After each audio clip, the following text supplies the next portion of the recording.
What's going on, everyone? Usually it's Sunday Fun Day, but today it is Friday Fun Night. So we've got an awesome crew. I'm really looking forward to tonight. It's kind of an off night for us, but we got Swarley in the house here from Australia. We got Coach Funk out in Delaware. Good to see you guys. We got Twilk out in Washington, fighting the battle of the weather to make it here tonight. Hopefully he keeps power. We got Gen X Jono here from South Carolina. Elijah Judah in the house. And he's coming into us from Baltimore. We got KO Ninja sliding in. And KO sliding in from, where are you at, KO? Oh, Tennessee. I should know that one.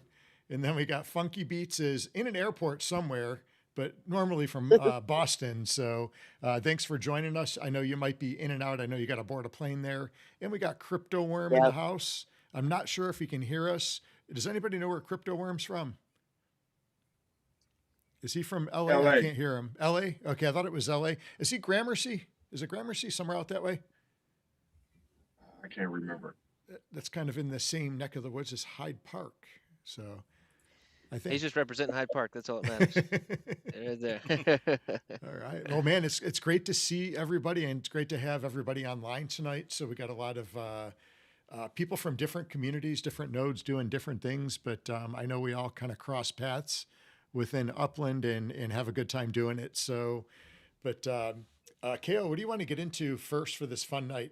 I know we got Gen X Jono in here, so there's got to be some kind of trivia I'm sure we'll have tonight. I think we're going to throw some trivia at Gen X Jono and try to give him a run for his money. And we do have, Coach, what are you drinking over there? Coach has got his drink. Shout out to Obi-Wan PR, man. This is some real Genesis type stuff. Genesis 2024, he gifted me this. Oh, I'm down nice. to my last little sips. Man, I got to see him again. Don Q. Is that a tequila? So it's rum. Oh, rum. Okay. So shout out to Obi-Wan. Thank you. Very nice. Elijah, what you got there? We have alkaline water, 8.0 pH or higher, reverse osmosis. That's the good stuff. I like that. There you go. That's some settle down over there, Elijah. Settle down. High quality H2O. Don't get too wild, bro. Don't get too wild.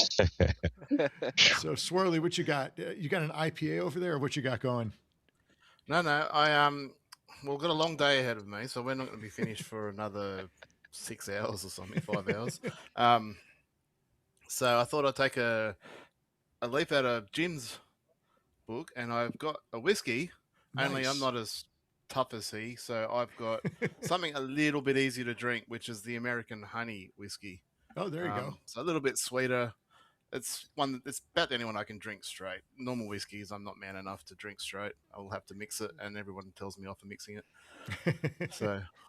But the American honey, the wild turkey American honey, it's a beautiful, smooth drink, and probably a little bit too sweet sometimes. After a little bit, it does get a little bit on the. But I'll sit here and sip it away for the next few hours. Probably get irresponsible, but I don't have to be on the other show, so it's all good. Twilk, what do you got going over there? What's the Washington I got drink? a few beers. I'll see how many I can get through here. What's your favorite? What's the beer of choice over there? IPA? That's Nice. Yeah, I'm an go. IPA fan. Yep. Kale, what you got? Actually, and then my family favorite mixed drink is a Manhattan, so I have a Manhattan. And then actually a local brewery. They make a lot of good IPAs, but they had their peaches on sale today, so I got their peaches. They make a really good peaches beer, so Peaches. one of those as well. Yeah, Nice. it's pretty good. Funky, what you got? Right now, I just got a good old Starbucks because I'm in the airport. I'm kind of restricted. I'm looking to. I'm heading to Brooklyn, so once I get there, I can sit at the bar and have a drink. I'll probably you have go. some vodka cran or something. Nice. Gen X, what you got going? Oh, I'm just doing a Jolt Cola. This one's a root beer flavor, 200 milligrams. Just the Oh, man. relaunch of Jolt. I don't know if anybody remembers it from back in the day, but they've gotten rid of the sugar. It used to be all the sugar and twice the caffeine. Now it's no sugar and 6 times the caffeine. Wow. Uh-oh, are they calling you? Flight's ready.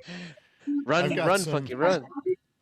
I had to pull out the Crown Reserve. Little Crown Oh, Reserve, geez. 12 Ooh, year. there you go. I haven't been able to find it. It's been out of stock, and I was able to pick up a bottle Nice. for the holidays. So we're all over the board. We got Canadian whiskey, honey whiskey. We got Jolt Cola. We got H2O, alkaline water. Hey, We went from one There you go. extreme. Oh no, Mad Dog. Oh, Oh, hold on. Hold Oh, on. boy. Is that real? Just pull out Went the back OG. to 1999 and got that. man, yeah, right. Yeah. That's bringing it back to a Oh, long time ago. Crypto, if we got your. Yeah, I think you guys got Oh. me now. Can you hear me? All right, we got you. What are you drinking over there there? we go. Oh, I just got me I got my old school Upland Cup. I don't know if you guys remember this one. I think Oh, it was yeah. from the Genesis week, but it's a jalapeno margarita. Ooh. Wife found Oh, some snap. jalapeno lemonade Nice. from Trader Joe's and got some jalapeno tequila from Sam's Club. So just having a sip here. I actually got my grandson with me. My daughter had to pull a double shift, so I may mute you every now and then, but I finally got my sound worked out, so I can hear everybody. There we go. I'm Yeah. guessing the Perfect. grandson got you fixed up.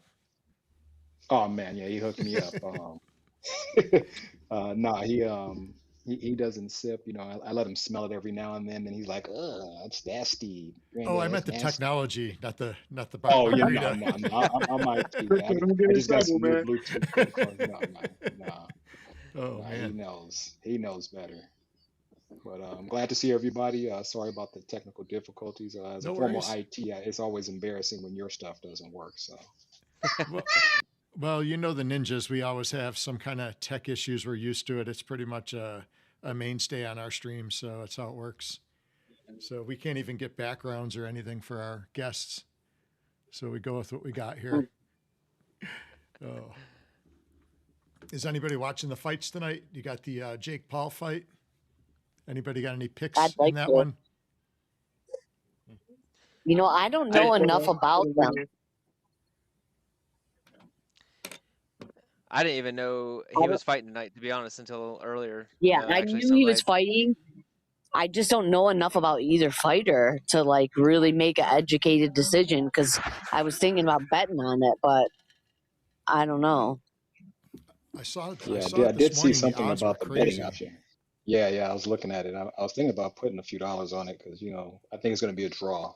Jake doesn't lose often, so Mm-hmm. if it's close, they'll make it a draw.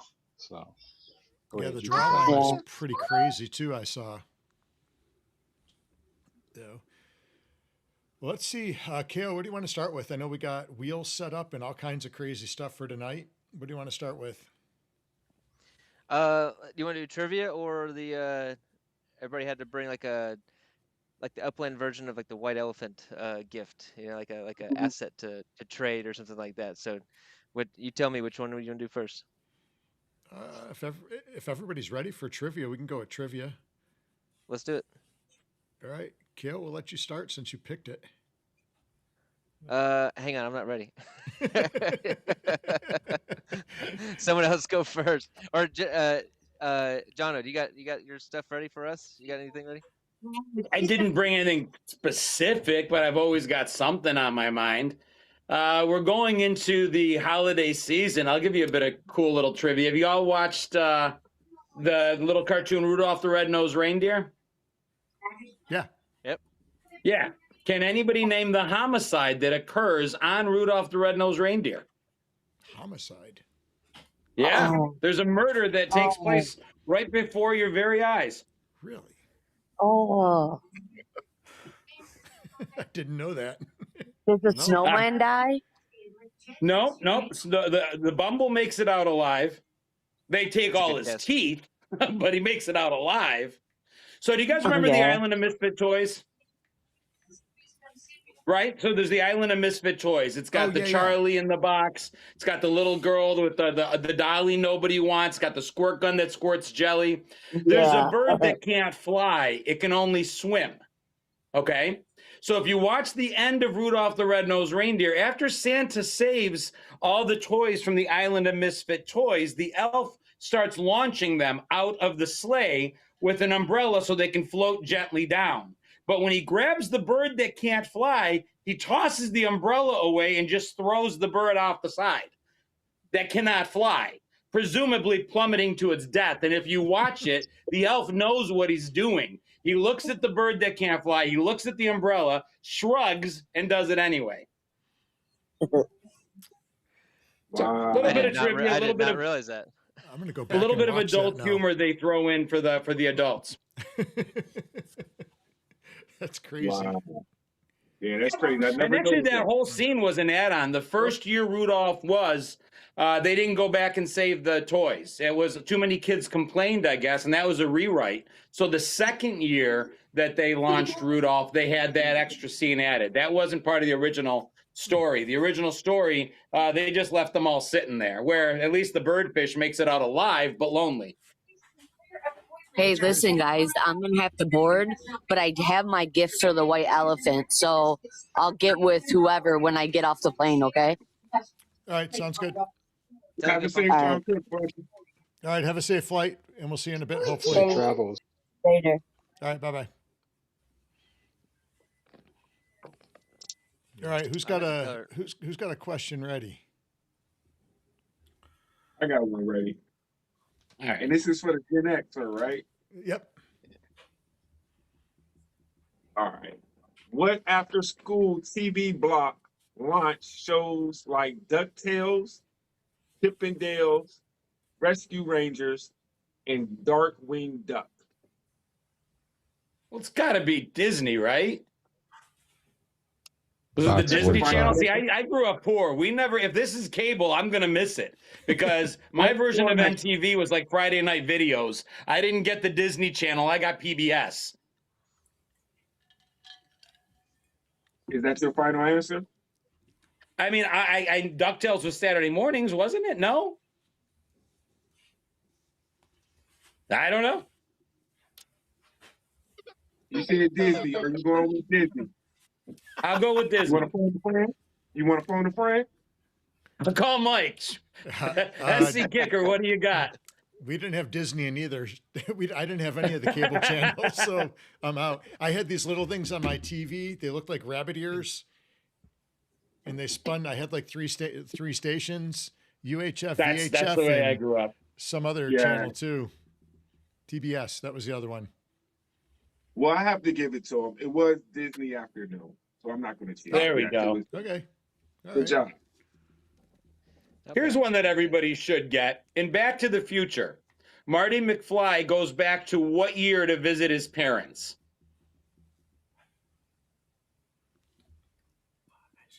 Any idea? 1979. 1958. So he starts in 85, right? That's the present. When he goes back to the dance under the sea, sees his parents and all that. So Coach Funk thinks he goes back to the 70s. Anybody else? I'm thinking 1958. 55, isn't it? 55. It was 50. It was 55. But here's the weird thing. In 85, now KO Gen Ninja, this isn't going to mean a lot to you, but to some of us older people, the difference from 85 to 55 was like night and day. It's like watching girls in poodle skirts and saddle shoes, and the music was different. And Marty shows up in 55 looking like a complete stranger. If they remade Back to the Future today, and Marty's present was 2025, he'd be going back to 1995. That would be the past that's similar to 55 to us in the 80s. That just blows my mind whenever I hear it. Yo, that's crazy. I graduated in Mhm. Oh, damn. Coach, you're The young. Wonder Years, Come off the as show, man. nostalgic as the Wonder Years were, they just went 20 years into the past. So in 1980s, they went to the 60s, and it was so different. Today, if they redid the Wonder Years, Kevin Arnold would be going back to 2005. That's pretty crazy. Compressed time. It just doesn't seem like the same amount of distance. That's crazy. It's a good way to put it. That is a Great good way to put it. Let's see. How about toys? When we look at the toys you guys grew up with, if I describe a toy, do you guys think you can name it? Possibly. Motorized plastic Daredevil motorcycle that you launched off of a spinning thing. Oh, Evil Knievel. There it is. I A had one of toy those. that let you magically draw, then erase if you shook it too hard. Etch and sketch. Etch a sketch. Etch a Yeah. sketch, yeah. There was another one got it. too. I got one. I got a question ahead. for y'all. All right. Without cheating and Googling, I need to see your hands. What is the cheat code for Contra for 30 men? Oh, Contra. 30 men. When did I up, down, left, right, select, start, down? I Close, like that very game. close, very close. Very, you had Ooh, that's 90%. muscle memory. That's muscle memory right there. You had 90%, coach. I ain't gonna get it. I need somebody, phone a friend. All right, everybody else is stun punched. I guess I got to give it to coach then. Yeah, I have no I don't even know idea. It's what up, Contra up, down, is. down, left, I don't right, even know left, what that right, is BA, either. BA, start, or select start if it's two We're a little players. too old, maybe, Mike. I'm I Googling it forgot as we to speak. do ABA. Contra was 1985 or 1987. 85. Okay. Good game. 85. Mm, I was still in high school, I think. 85. that was like 30 Oh. years Yeah, ago. good. I was like 9. Nine. No, All right, well, I got one a little from my time, barely. Okay. But all right, what actor turned down the role of Neo in The Matrix? I just Oh. heard this one too. What I think I actor know turned this down the one. role of who? Was it Jean Claude Uh, Van Damme? Neo in The Matrix. Was it Jean Claude? Nope. No. I just I heard heard this this one recently too. too. Tom Cruise. Hey, no. 5 seconds. I ain't gonna Google it. I'm not doing it. Swirly, you don't know this one, Swirly? I've heard it recently, but I can't think what it is off my head. And it's one of Yeah, those ones that's going to make me go talking about when I it. hear the answer. God. Yep. All right, I'll give it up. It is Will Smith. Will Oh, Smith, yeah. Will Smith. I They- remember that. Yeah. Yeah. Wow. Declined it, and that I mean, I just think that That's- would have just changed the whole movie. Oh, and that's where I heard it because I was watching a facts you didn't know about Men in Black, and it was mentioned in that. Wow. I love hearing all that behind the scenes and people that pass on options and stuff. Like, what's the name from? Was it Chicks in the? What's that sitcom called? Where Chicks in the City? What is that one? White Sex and the chicks. City. Sex and Sex in the City? Sex in the City. Sex Yeah, and the that Sex one. and the City. What's the Sarah Jessica Parker was meant to be in Men in Black, but she refused to work with Will Smith Oh, interesting. because they used to ad lib all the time, and she hated that. And so she went to the producer and went, either stop him from ad libbing, or get rid of him, or I'm going. And they went, "Oh, see you later." So she left. Wow. That's crazy. I didn't know that one. Mike, here's one you and I learned together. Which actor was originally in the suit in the movie Predator? Oh. He actually was the first person to play the part of the monster, the actual Predator. Shoot, I should know this one. We were there Chris together Hansen. when we learned it. I know. It was at the Comic Con in New York or Buffalo. Yeah. Is it a dude from Harry the Hendersons? No, it's nothing like that. Is it the same guy that plays Jaws from Bond? No, Big guy. Mike, nothing. It wasn't. that Martial wasn't Jean- arts. I'll give you a clue. was that It's a martial Jean-Claude arts Van Damme? guy. Was it Van Damme? It was Jean-Claude Van Damme. Okay. All right. Wow. Yeah, they were telling us he had an issue with the suit and the movements and the stuff in there, and he's like, it's not worth it to me, so he bailed. Huh, Yeah, who was interesting. the guy speaking on that panel? He would Roberts, Julia Roberts' brother. Eric Roberts. Eric Roberts, was it him speaking about that? It wasn't his panel. It was the actual guys from the movie The Predator. Oh, the other two guys. That's right. Yeah. Yes, the other guys from the movie. Yeah, that's right. That was some interesting history. I didn't realize that neither. Aren't they coming out with a new Predator now, or they just dropped one?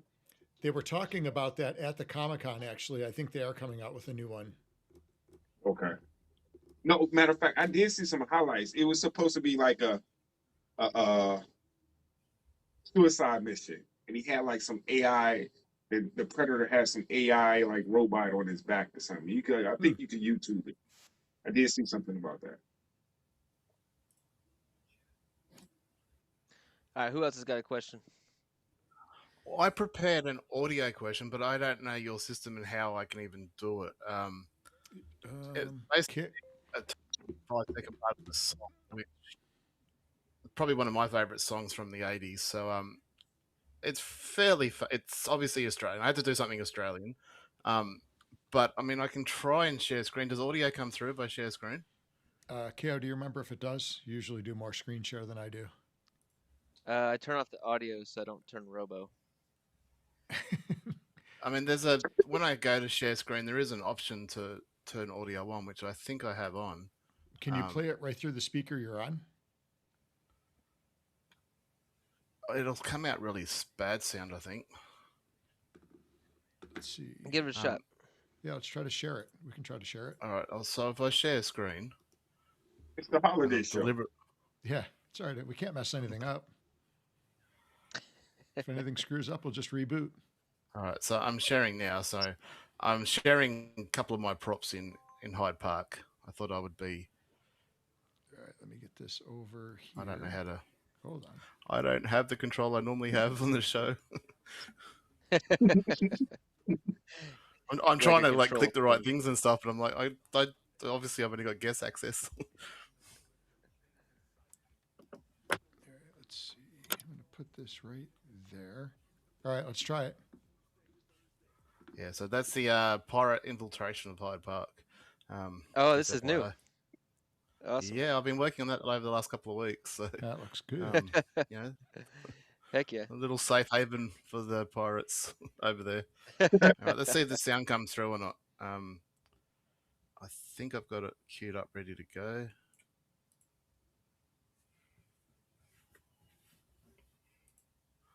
Did that sound come through at all? I did not. I'm not hearing anything. All right, then it's not going to work. That's all right. Bummer. Yeah. Well, that's a shame. So I had a plan B, which is a pretty lame question. It's not Australian related, but what was the first song ever played on MTV? Ooh. The Buggles Video Killed the Radio Star. Yep. I figured you'd get that one in a heartbeat. August That's why I said it was going to be 1981. lame. Yeah. What day in August? Wow. What hour? What minute? I actually think it was the 1st of August. Could have been. Dang. All right, let's see how many 80s kids might have had this game. This is an auditory clue. I'll see if it comes through, if you guys can hear it. Does this sound familiar at all?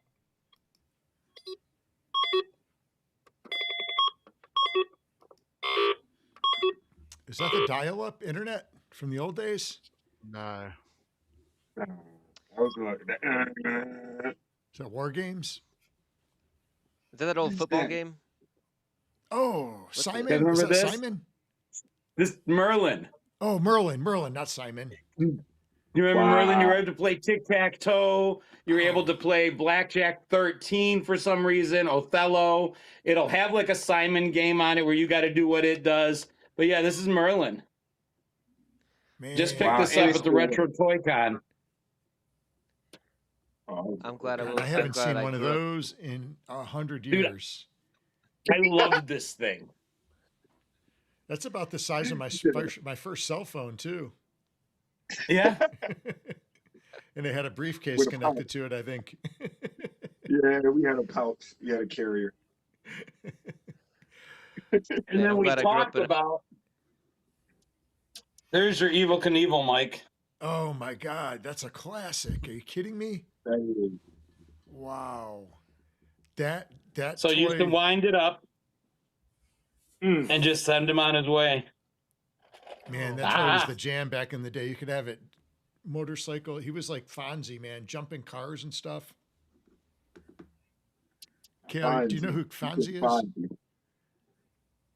I know who the phone Hey, You do? Okay. Okay. Hey. he's someone that would probably get locked up if it was today. Right? Yeah, he would. 30-year-old hanging out with teenagers. Yeah, and how old was he? He was supposed to be a 30 teenager something. in that movie, right?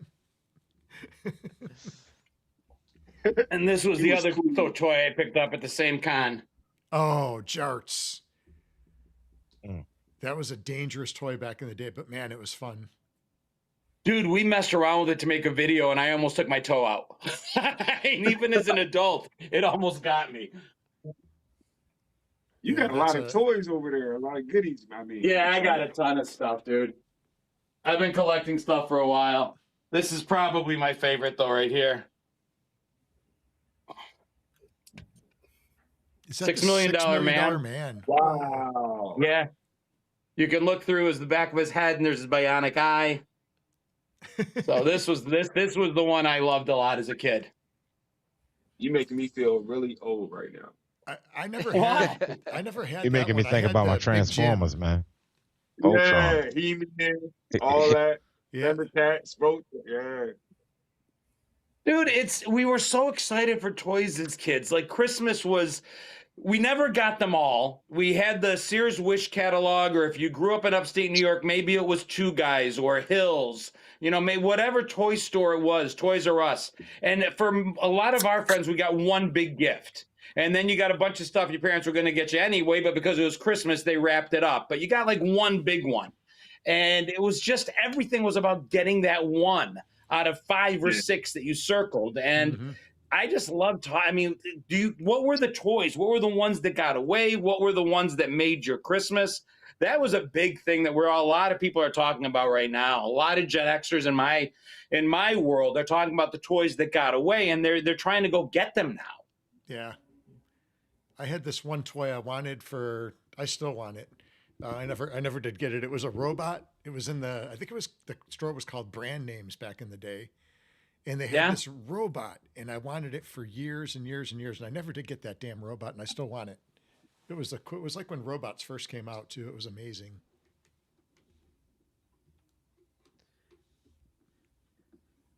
Nothing, Coach? Nothing alive? No toy that you remember being like the toy?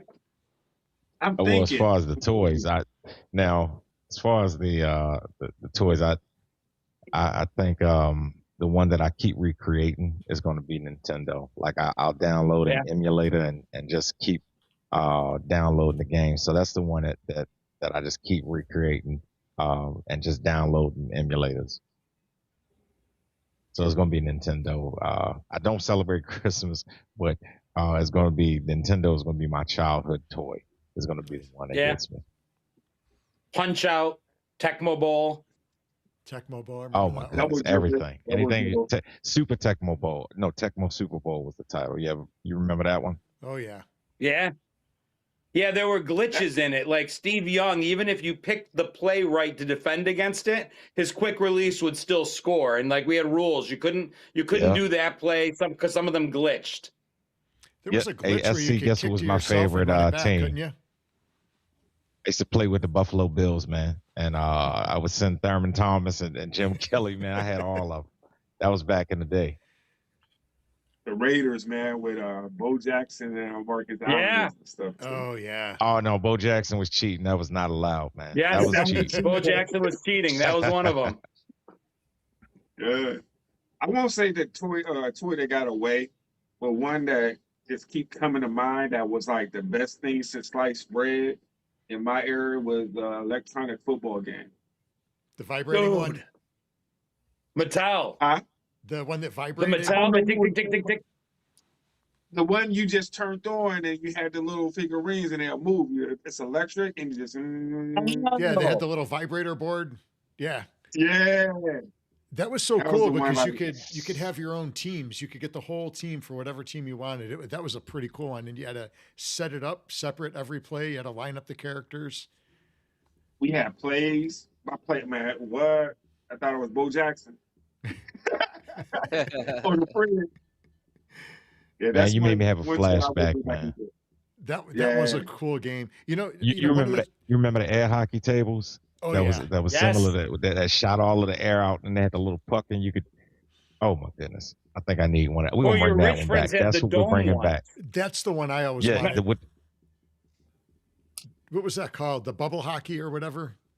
Oh man, that's the one. Your friends were rich if they had that. Yeah, had the puck that dropped out of the ceiling, and it played the national anthem. Oh, that game was it. Well, I'm thinking I'm about to go KO, buy how about me a your couple generation? What was the toy? I was a Hot Wheels kid. I had the Hot Wheels tracks all through the house and setting up the ramps and the loops and stuff like that. Now, my mama beat me with those, so I threw my own away. Yeah, that Hot Wheels comes to mind. Of course, Nintendo. I gotta go Nintendo all the way. Some Mortal Kombat, some Mario Kart. Actually, my wife and I still play Mario Kart. That's our game that we chill out and play. Yeah,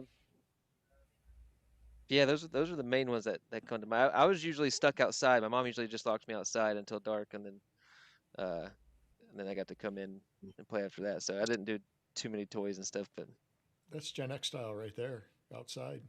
Yeah. Till the street lights came on. Yeah. John, you were lucky. So you got beat with Hot Wheels tracks?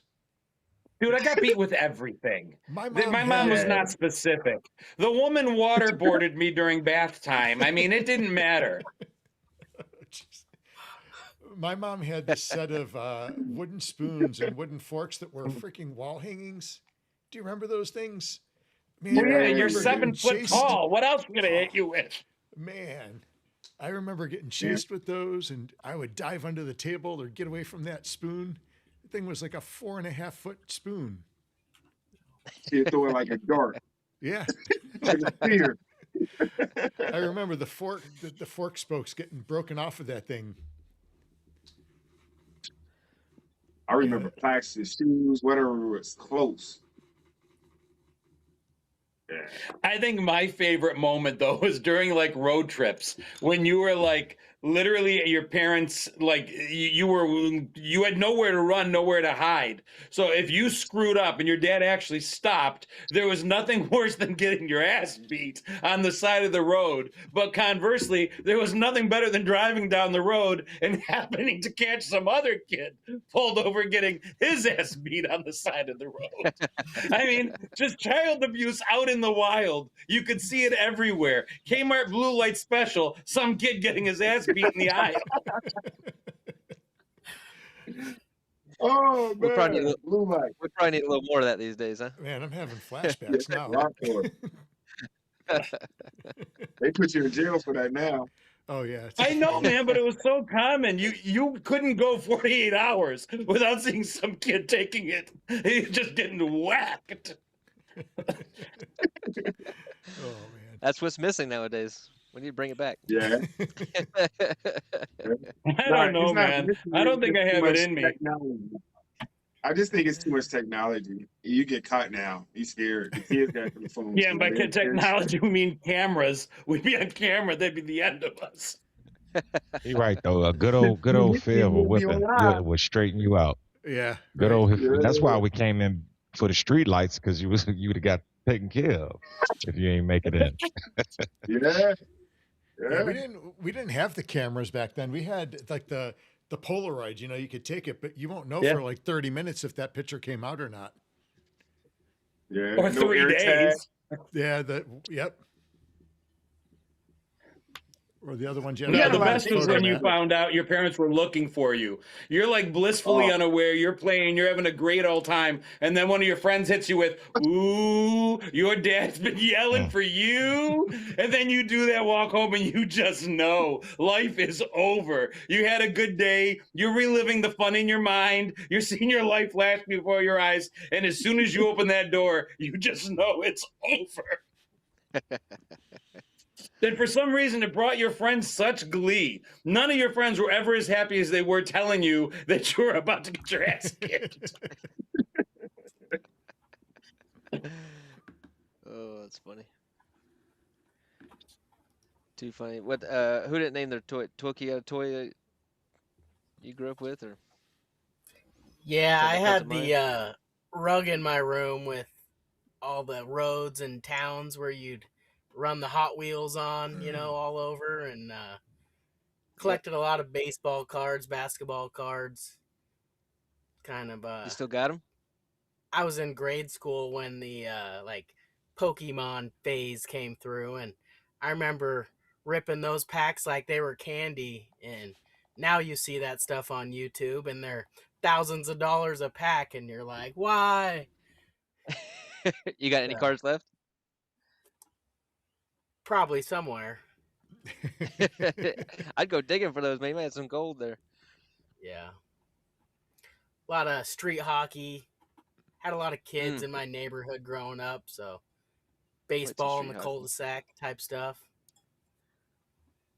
Yeah, we did a lot of Nice. street hockey, lamppost to lamppost. The nets. Remember moving the nets out of the way when the cars would come by in the street. When the street lights went out or came on, you needed to be home, or Yep. you got to pick which belt you got beat with. Yep. that was the worst when you had to pick the weapon. Yeah. I made the mistake to Nothing pick like getting the put to smallest work. weapon. Yeah. Oh, Go get the Switch. Swirly, how about you? What was your favorite toy as a kid? All right. Well, I can say two. One that you guys will have no clue whatsoever of, and that was a game called Test Match Cricket.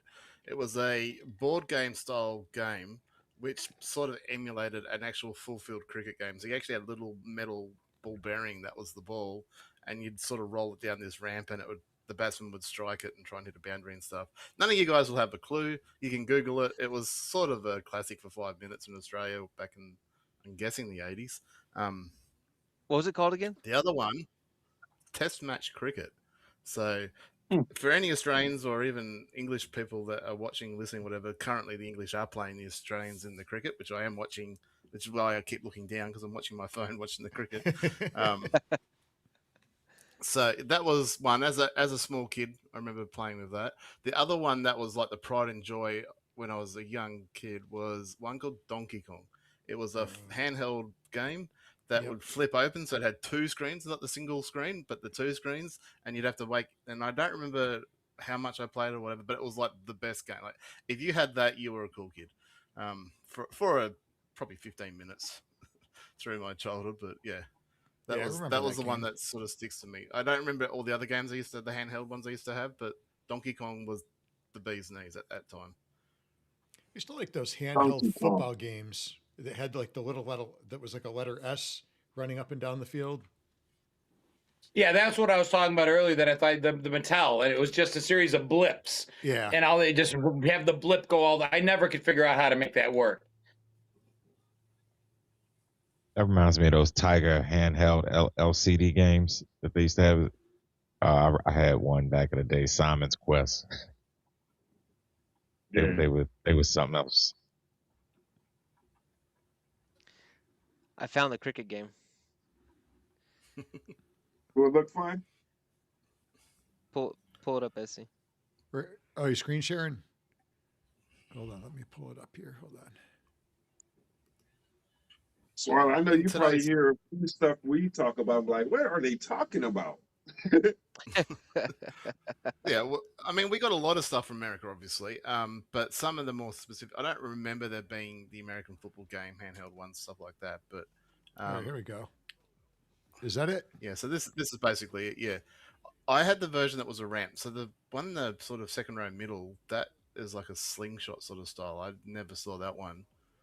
But there's one that's like a ramp. You drop the ball on the ramp, it sort of rolls down, and it rolls across the pitch. Like it's supposed to bounce. So you'd have you need two players. So one would bowl, one would bat, and you set your field up. And if the ball went in between the fielder's legs, which is like a little cup, then you're caught out. Otherwise, if it went all the way to the boundary, you'd get some runs, as it's called. But that's cool. So that's kind of like the one Coach was talking about with the football. You set up the players where you want them. Yeah. Oh, that's kind of neat. Yeah, it looks like it's fun. Yeah. If it was brought out today, it would be a massive fail, absolute massive fail. But 30, 40 years ago, when we didn't have the computers and whatnot that the kids are all into these days, this was kind of it. Well, that was like the cream of the crop back then. I mean, as kids, we used to make up our own games. I remember playing volleyball with like mayonnaise jars as a kid. It was crazy. Dude, we played football with just triangle pieces of paper. Yeah.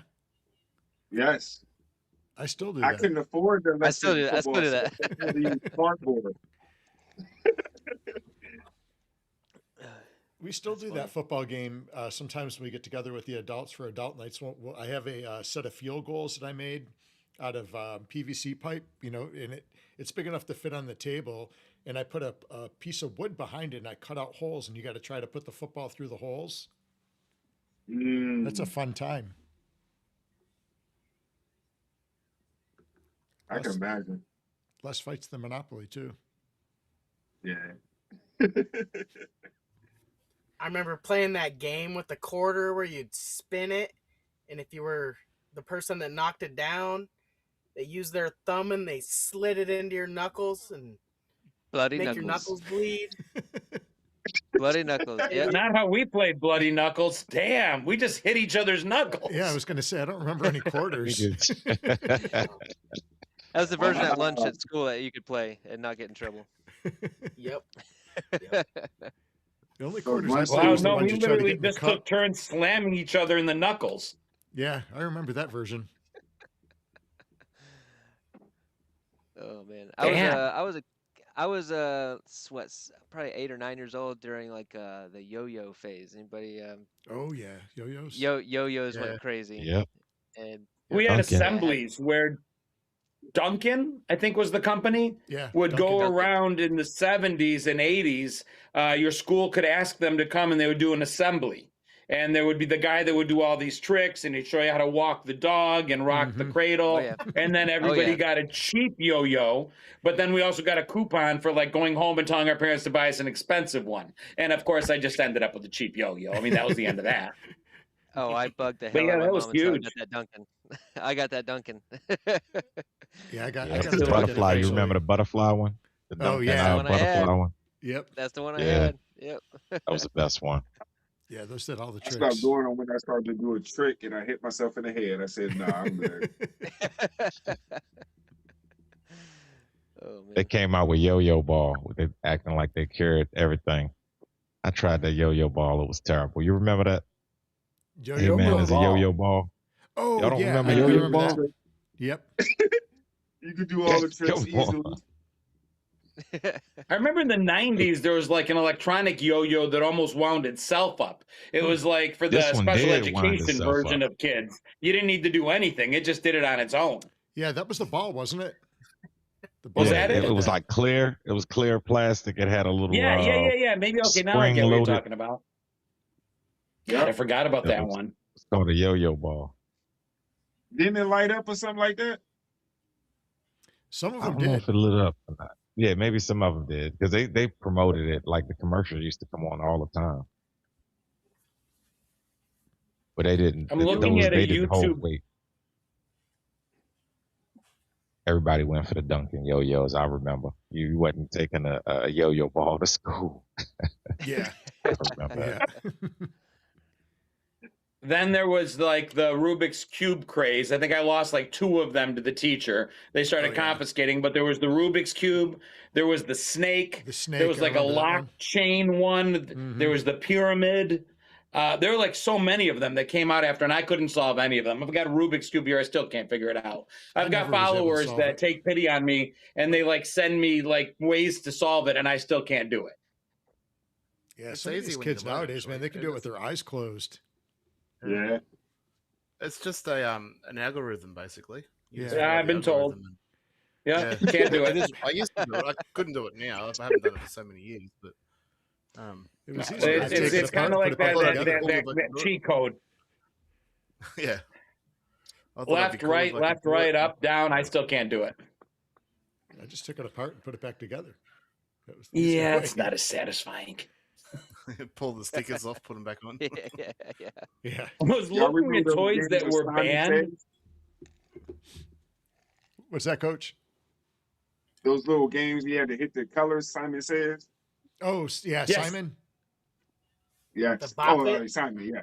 Bop It. I remember Bop It. Bop it. Bop Yeah. It. I was freaking good at Bop It, man. I could go. We used to play that. He all was the a time. Bop It champion, Spinning. he said.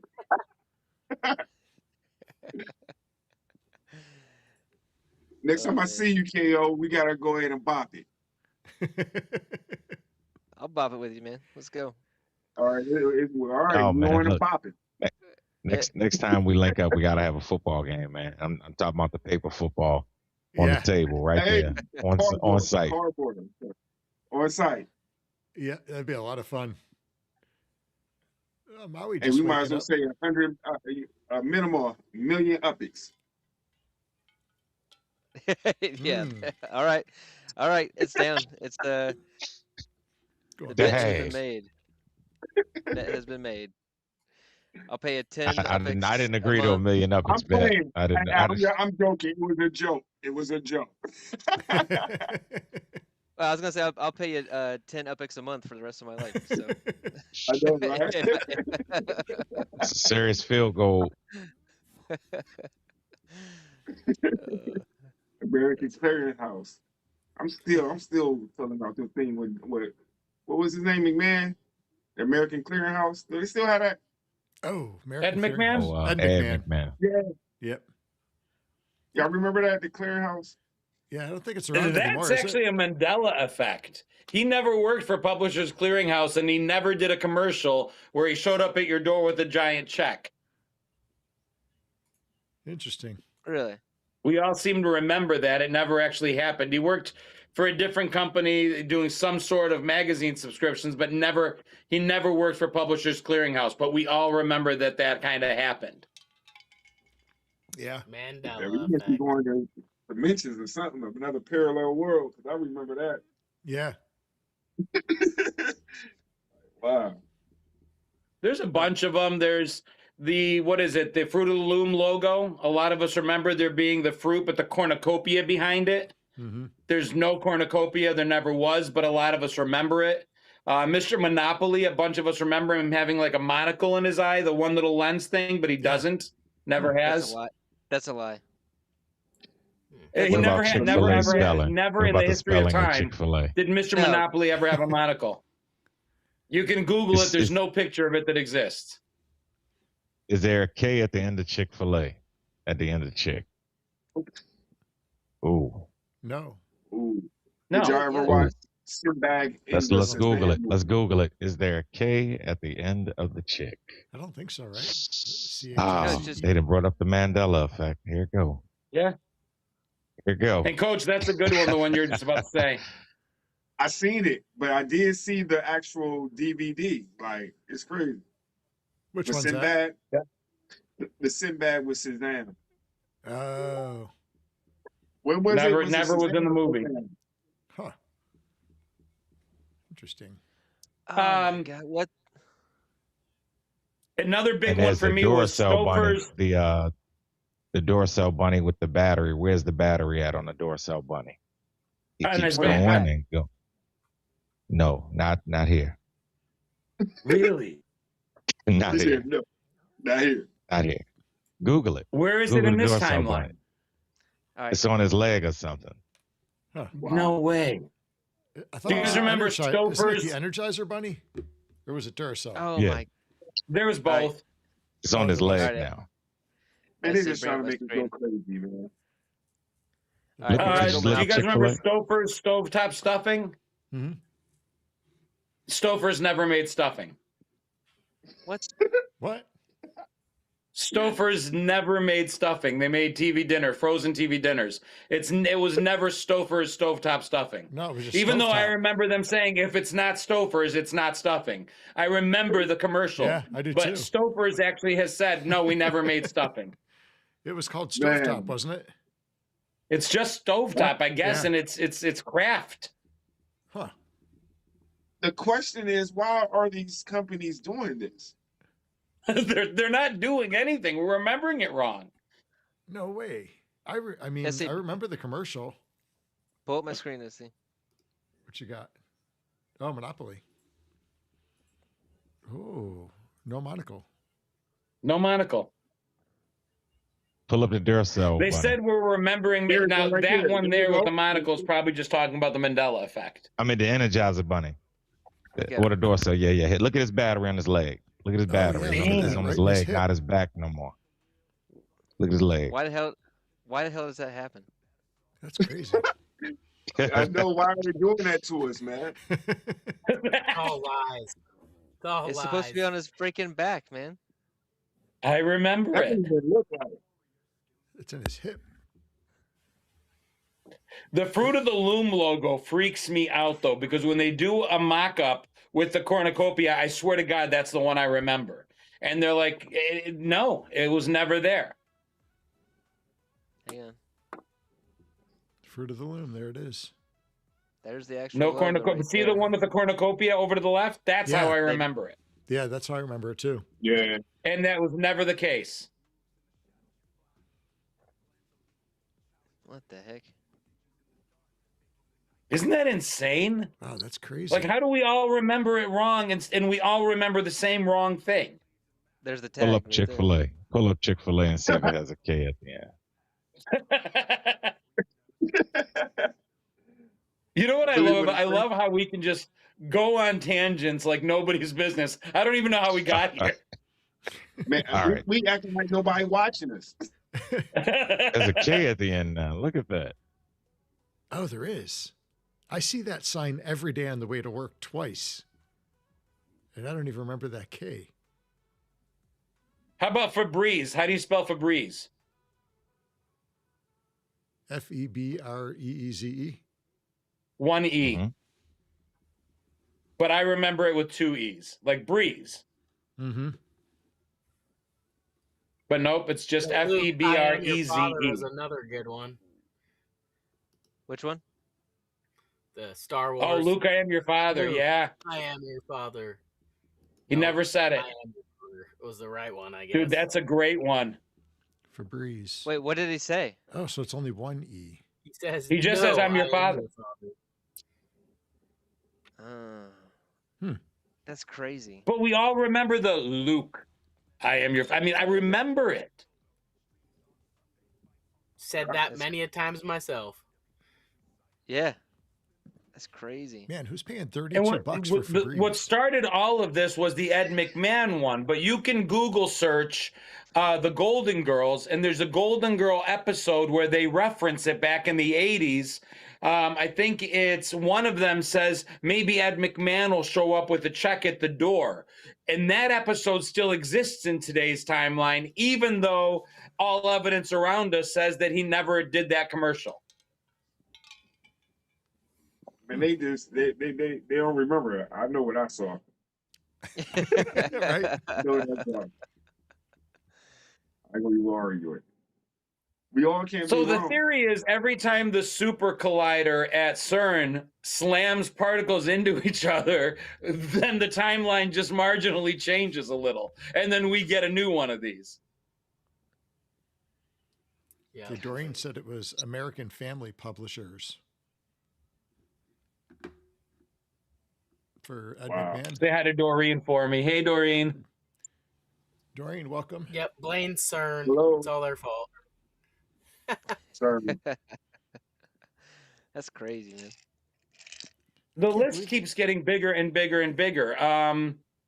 Queen, champions, we are the champions. At the end, of We Are the Champions, we remember that echo of the world. But if you listen to the song today, it doesn't do that. It ends with We Are the Champions. Done. No of the world at the end of the song. Was it always like that? I Lies. remember it differently. They changed it. I'm singing it in my head right now. Dude. Misheard lyrics. Yeah, I've trained to that song so many times. Right? What they trying to do to us? Crazy. Crazy. Any favorite Christmas holiday movies? Not Die Hard. Die Hard is a Christmas movie, That is Mike. not a Christmas movie. Die It Hard is is not a a Christmas Christmas movie. movie. I will second that. I will second that. The Christmas movie. people that wrote it say it is, so I'm gonna go with their opinion. He references ho ho ho. He's only there because of a Christmas party. They have Christmas music. It's decorated for Christmas, and the people that wrote it say it's a Christmas movie. So there you go. Action. What is every Christmas parent's movie. favorite Christmas song? What is every parent's Silent Christmas Night. favorite? Silent Solid. Yep. I like I'm a Year Home Without a Alone. Santa Claus. Home Alone. Home Home Alone's Alone. good. I do like Elf too. Elf was funny. Oh, man, that was Eight hilarious. Crazy Nights with Adam Sandler's a good one. Oh yeah. Gremlins. Yeah. Yeah, that was Christmassy too. Rambo. Rambo. Was that a Christmas movie? No, there's no way. Stop. I'm Doreen Googling says it. Doreen says Die Hard is a Christmas movie. There's my girl. Any Sorely, you gotta. favorite You do Christmas Christmas- movies, So- Harley? According to an AI overview, yes, Rambo First Blood is technically a Christmas movie because it's set during the holiday season, featuring Christmas decorations like trees and snow in the town of Hope, Washington. Many feel the contrast between the holiday background and Rambo's brutal experience makes it the ultimate Christmas story about compassion and isolation. That's crazy. I believe everything AI says. Proof. So. Me too. Is Texas Chainsaw Massacre on there too? I don't know. If I had to pick a favorite, I guess it would be, well, an older one, classic ones. Frosty the Snowman, maybe. I always like that one. What's a snowman's favorite breakfast? Frosted Snowflakes. Flakes. Close. Close. That's pretty good. Frosted Sorely, you do Flakes. Christmas? I You got like that. a movie? Not really. I'm a bit of a Grinch when it comes to Christmas. I'll be the first to admit to The it. Grinch. The I Grinch, I was never gonna say really the get Grinch. it. I've never really gotten into Christmas. I tried hard when I had, when my son was little, stuff like that. But yeah, I'm the sort of person that would happily not put a tree up, put no decorations up, just couldn't care. And I don't want to go into the reasons why or whatever, but yeah. So, but my missus is putting me through the Christmas movies as we speak. So I've watched a few in the last week, and apparently I've got a bunch more coming my way. I don't know about the one about Adam Sandler. So I'll have to check that one out. Was it 8 Crazy Nights or something? I'll have to check. Watch that out. one, Sorely. Sorely, watch that one. You So- gotta watch that one. How about The Ref? I mean, Love Actually was watched the other night, so which apparently is a Christmas movie. So I'm 100% on John OX here, where Die Hard is 100% a Christmas movie, and we even went to the movies and watched it on Christmas Eve, I think last year, or somewhere near Christmas anyway. So I'll get on board with Die Nice. Hard, like being a Christmas movie. I'll watch that every year, no dramas. So Nice. yeah. If you haven't seen it, check out The Ref. Not Adam Sandler. Help me, somebody. Dennis Leary. Mm. The Ref is an awesome, dark humor, dark comedy, inappropriate as hell. Awesome movie. Christmas movie or just a good movie? It's the backdrop. It's a Christmas movie in so much as it's the holidays, the backdrop. Okay, I'll bring that up to the missus. She's in charge of the remote. I think you'll like it. We'll see. I think I saw the ref. I think I saw that one. I haven't seen that one. If you like lines, you'll like the movie. It's just full of iconic lines. Nice. I'll look that one up.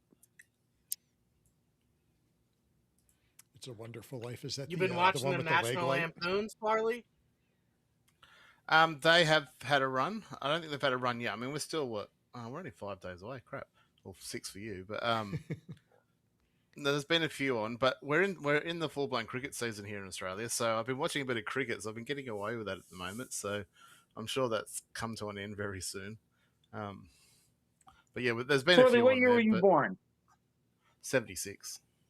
76. I'm amazed. For some reason, like 12% of my followers are from Australia and New Zealand. And more so than any other country, I get from them how similar y'all grew up to us. Like the Gen X experience in Australia was really similar to what happened here in the States. The latchkey kids, the surge in divorced parents, us being left to our own devices. I get it every single day. Well, to be fair, we're brought up. A lot of us would have been brought up with TV, and we had a lot of American TV. Like, even though we're an English sort of colony, we had a lot of American TV on our screens as kids. We had a bit of English as well, but I think that already gave us that familiarity with the Americans and what they're up to and stuff. I remember Halloween being like sort of big as a kid, and then it sort of died away. Now it's starting to come back real strong. Nothing like you guys. I mean, you guys, it's a whole event. So for us, it's a bit of a thing, but it's not a huge thing. But it seems to be getting stronger every year. But yeah, we've always been heavily influenced by the American, I guess, through TV. I've never been a big Halloween person. So I see Halloween dying out around us. Not too many people trick or treating around us this year. Well, the last few years. I have Bad Santa. That's a good movie. Yeah, that is. Yeah, there you go. Does it snow in Australia at all? Well, definitely not at Christmas time, because since it's our summer. I mean, it was 37 here in Melbourne yesterday, which I think's close to 100 in your thingy. Damn. So yeah, definitely don't get any snow anywhere in the country during Christmas. So white Christmas, the closest you get is being on the beach, whereas maybe whitish sand. But there are a couple of mountains within Australia that do get a little bit of snow. A lot of it's man-made these days, but they can snow a little bit. Some towns can get like a bit of in Bathurst, where I used to frequent a bit, it's a bit of an elevation there. So they can, from time to time, wake up with a bit of a white, but it usually melts by the time the sun comes up, sort of thing. It doesn't stick around long. So generally speaking, no, we're not really a snow country, but there are some ski resorts, but nothing like proper skiers. And there are some Australians that do go to the Winter Olympics, stuff like that. They don't train too much in Australia. Most of their training will be in Europe or in Canada or something like that. No kangaroos chucking snowballs, huh? Well, there's plenty of kangaroos, and they're up to no good most of the time. But yeah, snowballs is definitely not it. Mike, it's supposed to be 70 for us on Christmas Eve, which 23, I think, would be Celsius, 24, somewhere in there. It's going to be warm. Yeah, it's going to be warm here. It's crazy. It was like, what, 16 well, last I'd week? say that's nice. Yeah, it got cold. I We do. had a crazy windstorm last night. We lost a tree in our yard last night. I had a mess to clean up this morning. I mean, I've never experienced a white Christmas, and I say to the missus, she's English, and I'm like, let's go to England one year for Christmas. I wanted to be a white Christmas. She goes, it doesn't really snow that much in England at Christmas time either. I'm like, oh, okay. Go to Buffalo. Yeah, I would love to experience that white Christmas one time, but Yeah, head over to Buffalo. Sounds You'll like see a some bucket white Christmas. It's cool. It's nice. We've been snowed in a couple times at Christmas. It's fun. See you, Doreen. Have a good night. Thanks for joining us all the way from Tampa. Bye, Doreen. See you Sunday.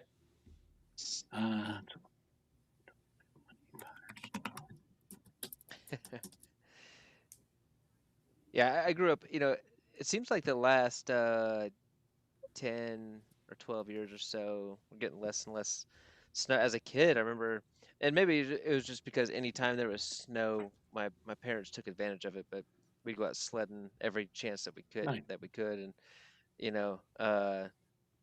but man, we like the second year we moved here in Tennessee, we had a big like 2.5, 3 foot snowstorm, and that's never happened since. And we've been here for 28 years, and but we'll get like 6 or 10 inches, um, like one of those per year. Everything else is just a dusting, and I don't go. I guess when I have kids, we'll go out sledding again, but I haven't been sledding in years. But it's nice. It's nice to wake up to a good white Christmas every once in a while. Man, I remember Mike, you times we mentioned could It's a walk Wonderful like, Life. yeah. Do you know the money Mr. Potter stole from Uncle Billy, the $8,000? Do you know how much that would be today adjusted for inflation? Oh man. What year was that? This is what drives me nuts about the movie. The old bastard gets away with it. Yeah. He gets to keep the money. And it's like people are like, oh, it's only $8,000. Adjusted for inflation, he stole $140,000. Yeah. That's how much that money is worth. It's and he gets insane. away with it in that movie. That mother effer.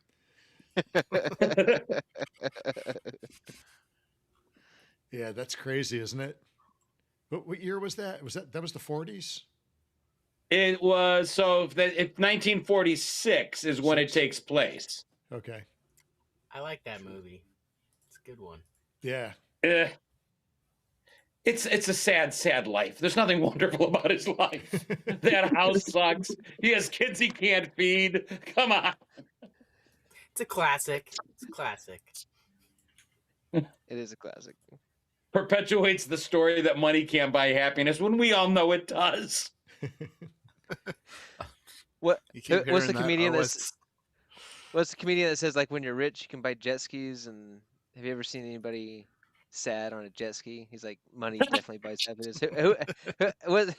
Who said that? Is that I've never heard Eastbound and that. Down? Kenny Powers? I wouldn't doubt it.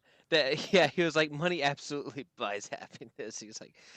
He's like, my rich friends have jet skis. Have you ever seen anybody just absolutely sad on a jet ski? He's like, no. I don't know if it could buy happiness. It could put a damn good down payment on it, though.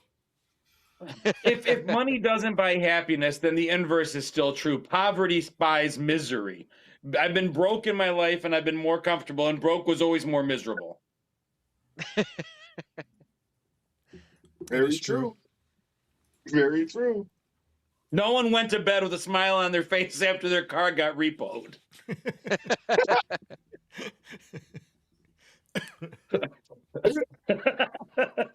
What's that movie where he's got to spend like 40 million in 40 days or something? Brewster's Million. Brewster's, yeah. Yeah. Brewster's That was with Million, yeah. Good Richard Pryor, movie. right? Yeah, that was a great Yeah. movie. I don't know. I reckon I'd have a lot of fun trying to spend 40 million. So I call bullshit on that too. I guess, well, that was back. The hardest thing was he couldn't show what he bought. That was hard. Mm-hmm. Wow. That'd be a lot easier nowadays. Well, yeah, it would be worth. That'd be a lot more money today. What year did that movie have come to- out? Just go grocery shopping and It'd be about gas. 80, wouldn't it? I can Google it. Yeah. Twilk, you were right. Kenny Powers. Kenny Powers. Yeah, and then 85. Tosh actually did a similar joke as well. But yeah. I assume you've seen that show. Great one. Danny McBride is awesome. Absolutely. What show is that?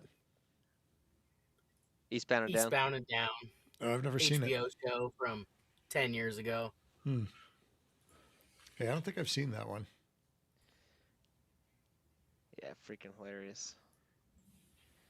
Has anybody here seen the movie Foot Fist Way? Parts of it. It's a very niche martial artist just spin off, like just a terrible movie. But actually, what's his name? Kenny Powers. He was in it. is so freaking funny. But yeah, Is that the one where the guy's got the martial artist that lives in his tongue or something like that? listen, his tongue. Yeah. I don't know. I don't know about that one. It's like he had a martial arts fighter in his tongue or something. Was that the? It was like a spoof martial arts movie. You talking about Kung Pao or something like that? He's talking about Kung Pao. That was is a that what it classic. is? That one. He's talking about Kung Pao. I thought that was Foot Fist Way. No, I could be wrong, but I remember he has like a tongue, like I think I know what you're talking about. Like I know his exactly what he's talking about. wasn't that Kung Pao or something like that? Was could have that been. movie? It had a weird Hang out. name. Maybe I'm I looking haven't it seen up. Foot Fist Way. When was that? When was it made? All right, hang on. Most of the ones I've seen are like in the old days on the Cat's Pajamas and Kung Fu Theater. All right, hang on. Pull up my screen. All right, we'll go Foot Fist Way first. All right, here we go. What's he got? Foot Fist Way is, and yeah, if you're watching, it's very vulgar. It's hilarious. I think it's hilarious if you grew up doing martial arts because it just makes fun of every. I don't know. Every Oh, I little think thing. I've seen some clips of this one. I might have to check that out. If you like just stupid humor, go watch this. It's a great movie. And then, Mike, this is what I think you're thinking of. This Yeah, guy that's the right one. here. That's Yeah. Okay, Kung Kung Pao. Pao. Yeah, that was the one I was thinking of 100%. That's a good Yeah. movie, though. It's still a good movie. That's just a I gotta crazy go watch. movie. I haven't watched this in forever. But, so Kung Pao is 2002. Foot Fist Way was 2006. Is that like Monkey Magic? The TV show? Monkey Kung Magic. Pao, enter fist.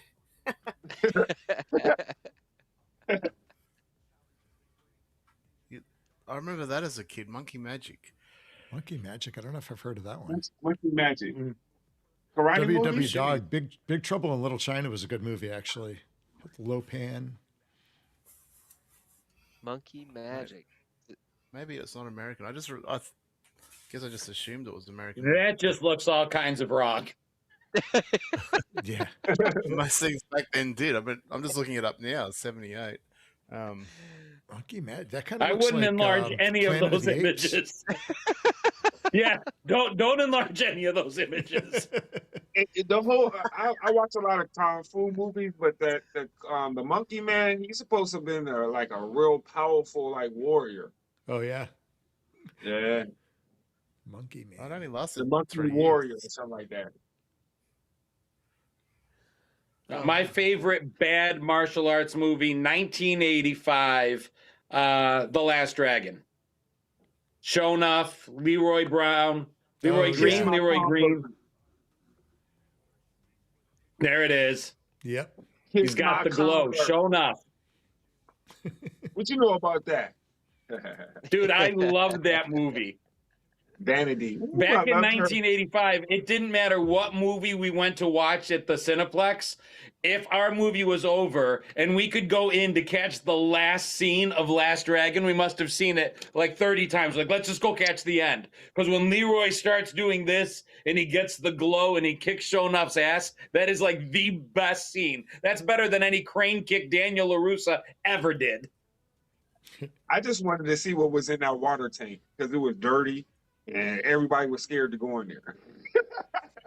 What movie is Balls of Fury? I've never heard of that one. Oh yeah, that was terrible. That was terrible. Was it? That I've was never heard of it. terrible. You had a couple laughs, but it's terrible.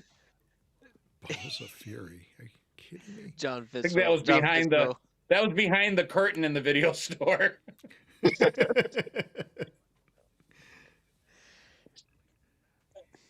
What was that one? It was like Kung Fu Hustle. Kung Oh, Fu the Kung Hustle. Fu Hustle. You know what I'm talking about? It was Uh-huh. actually a good movie. That was actually a good movie. God, I haven't seen that one in years. Yeah, I Oh, will man. watch. Yeah, the Umbach. That was good. Have y'all ever Oh, seen? It was Umbach. Yeah, Yep. real. Have you ever seen the movie Chocolate? Chocolate. I don't think so. Oh, this is good. I'm telling you. If y'all never watched this Chinese movie, this karate movie, it's called Chocolate. Little girl, deaf girl. Y'all have to watch it. Y'all Oh, have to man. watch it. I don't think I've heard of Chocolate. that one. Yeah, Oh, look at that. oh my God. Watch it and tell me if I'm wrong, just say Coach Funk, y'all, you was wrong. That's all I'm gonna say. I never even heard of that. When did that one come out? Okay, 2008. I'm telling you, one of the best karate movies I've ever seen in my life. Huh. I thought you were talking about like the chocolat, and I was like, so that's the wrong genre we're talking about right now. Nah, I wouldn't do y'all like that. I ain't gonna make it that funky.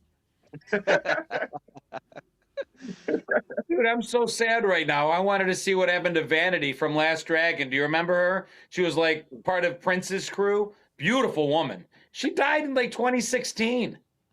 Wow. Oh damn. Chocolate is After it. years of drug abuse and bad decisions. If I'd have known that, I'd have called on her. No one told me she was making bad decisions.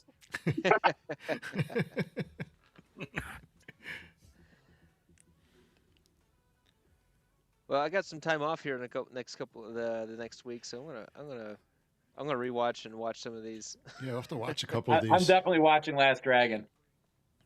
Yeah. I'm telling you, if y'all ain't hear nothing I said, watch Chocolate. I'm going to check that one out for sure. I watched that like 30, maybe 50 times. That's how good it is. A lot of action. Nice. I'll have to check that one out.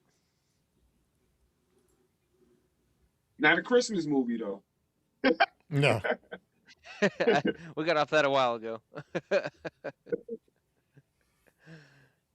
That's funny.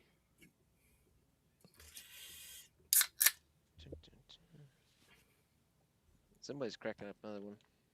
I'm almost out. Yeah, 12's on his next. I'm sorry, T-Wilk's on his next IPA. Yeah, my Manhattan's gone. I'm halfway through my peaches.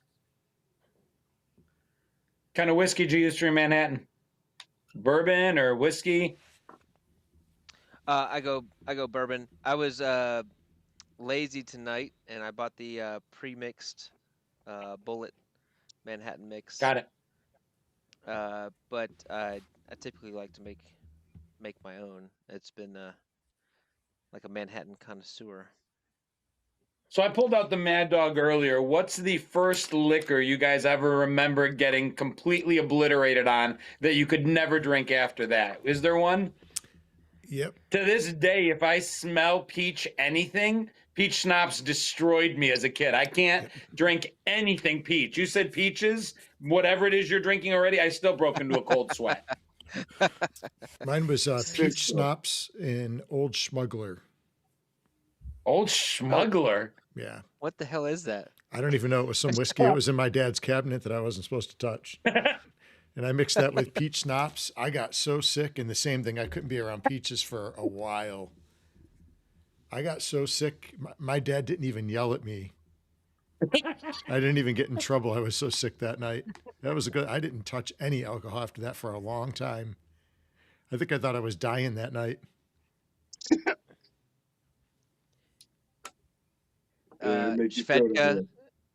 Svedka vodka. And then whenever I was 20 years old, whatever tequila they had that night, that. So Tequila's destroyed a lot of people. Mm-hmm. I don't do tequila, and I don't do vodka very much at all. If I do, it's got to be really good. But I don't do vodka or tequila pretty much anymore. So that bottom shelf vodka got me. I got ruined by tequila for a while too. Mine's I did somewhat some job site boring. on the East Coast in Virginia I couldn't go a couple days without getting offered some moonshine. Oh, That was new. Can't touch Oh. that ever since. What flavor was it? Oh. Was it a flavor or just a basic? They Oh, call it man. apple pie, and it tasted good, but it lit your throat on fire. That's for sure. Oh man, I got some good sources, man, here in Tennessee. Yeah, you do. Might have to get you a revisit on that. I had one of your buddies brought me That's a a bottle. whole- It was good stuff. It's dangerous stuff. That's a whole nother level. Mm-hmm. Moonshine. Yeah, that'll mess you up. I got some white lightning, just the straight stuff. What's hot damn? I never heard of that. Oh, damn, Everclear. Oh, that Everclear. Oh. Ooh. That's grain right there. Is that 190? 190. Whoa. 190. I did a shot the other day. You did a shot? I mixed it with I mixed it with Jolt. It was okay. We could have used that for the flaming Dr. Peppers. I just lost coach.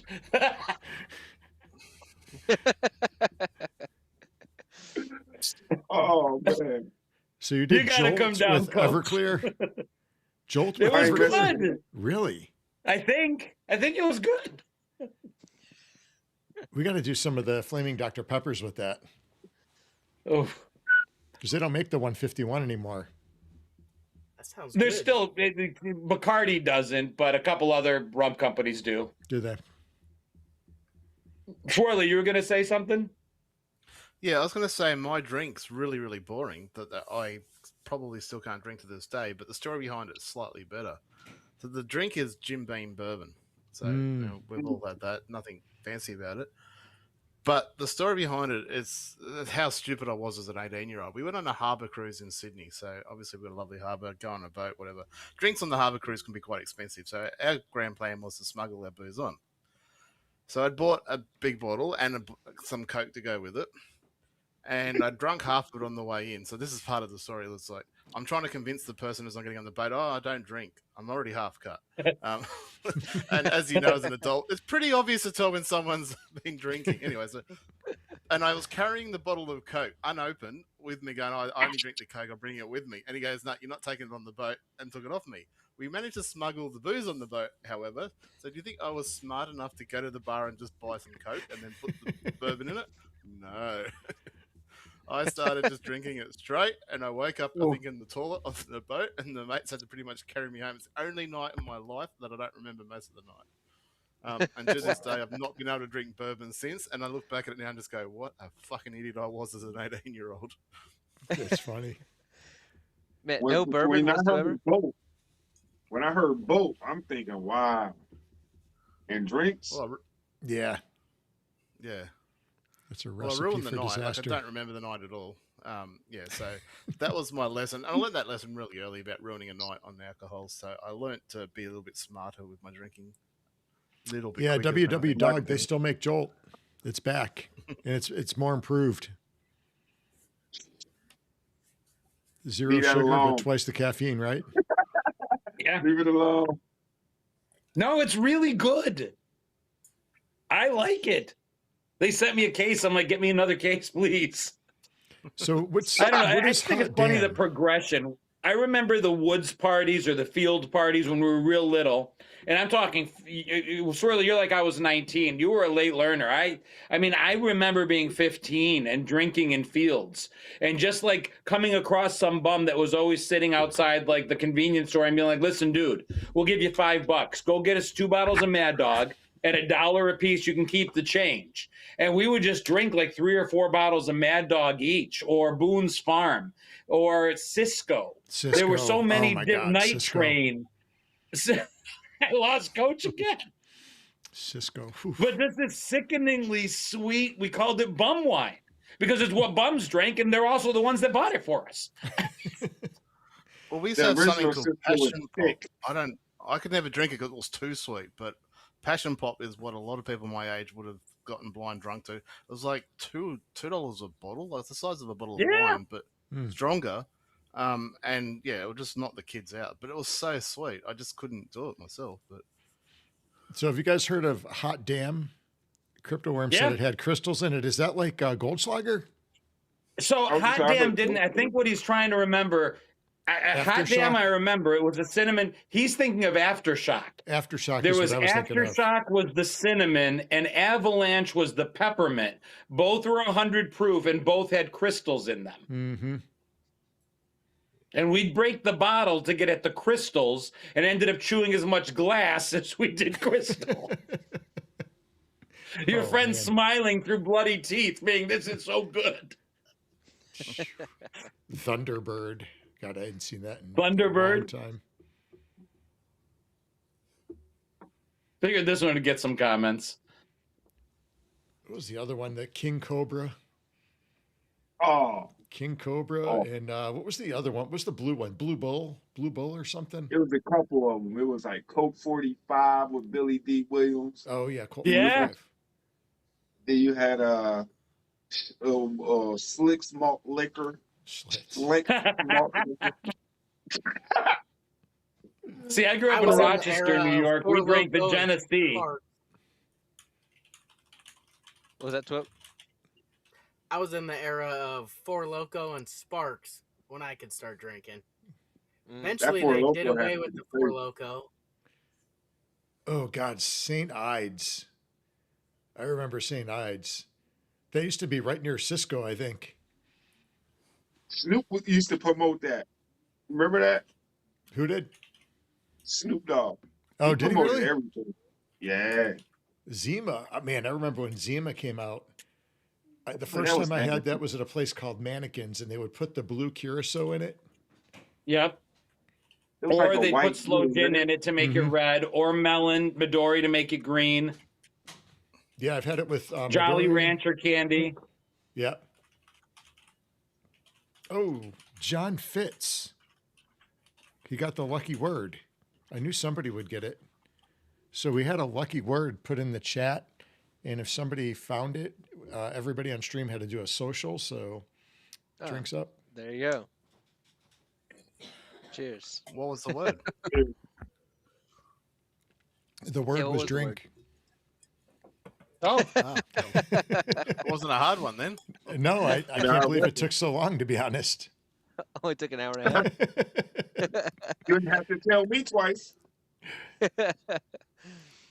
Anybody have a bad Already on night my on? second one. Yeah, I'm going strong. Anybody have a bad night on some Jaeger bombs? Oh, oh yeah.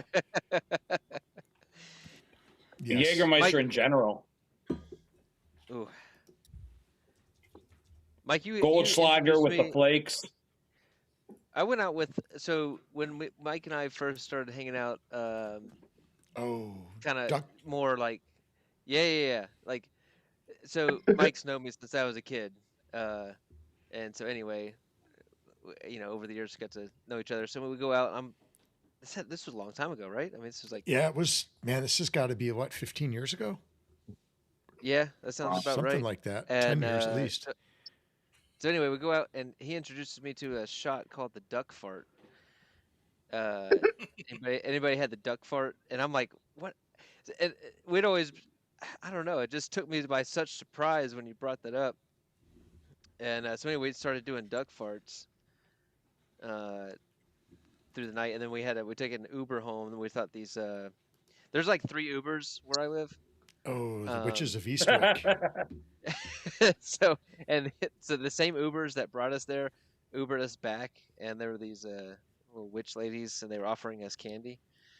It was, It was a very odd actually, night. so I had never had a duck fart until that night. One of the guys that was with us on this jiu-jitsu retreat, we're just hanging out. We just went to a local place just to hang out after the training and just catch up. And he brings out this shot, and it was pretty good actually. And but you're right. The Uber drivers, they were really weird. It was these 2, I believe they were sisters, but they were trying to feed us candy.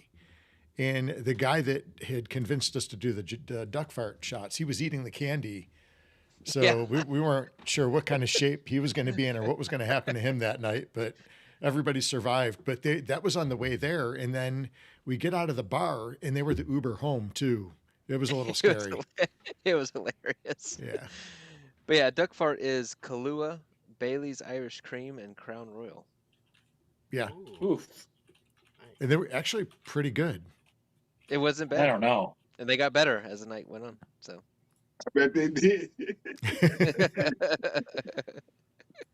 That was a cold night there too. Mm. It was. Old gold Remember something called cigarettes. Wild Irish Rose? Was that a wine too? What the hell was that? Yeah, Wild. that was like a wine, a wino drink. I never heard of Oh, that it was one. a wine. Okay, yep, I remember that one too. Oh, I remember the bottle now. Damn, dude. I got a story for you, Swarley, one like yours. When I first got out of college and came from playing basketball, I moved up to this area and started working at a alternative school, and I was living there, and they took me out. So I'm going around with people bar hopping, and I never truly bar hopped before, So we go from one bar to another. I'm in the back of a Jeep. So you already know the type of environment. I'm in the back of a Jeep. I'm tall, 6'6", in the back of a Jeep, hanging with them. Man, we went to like that second or third bar. The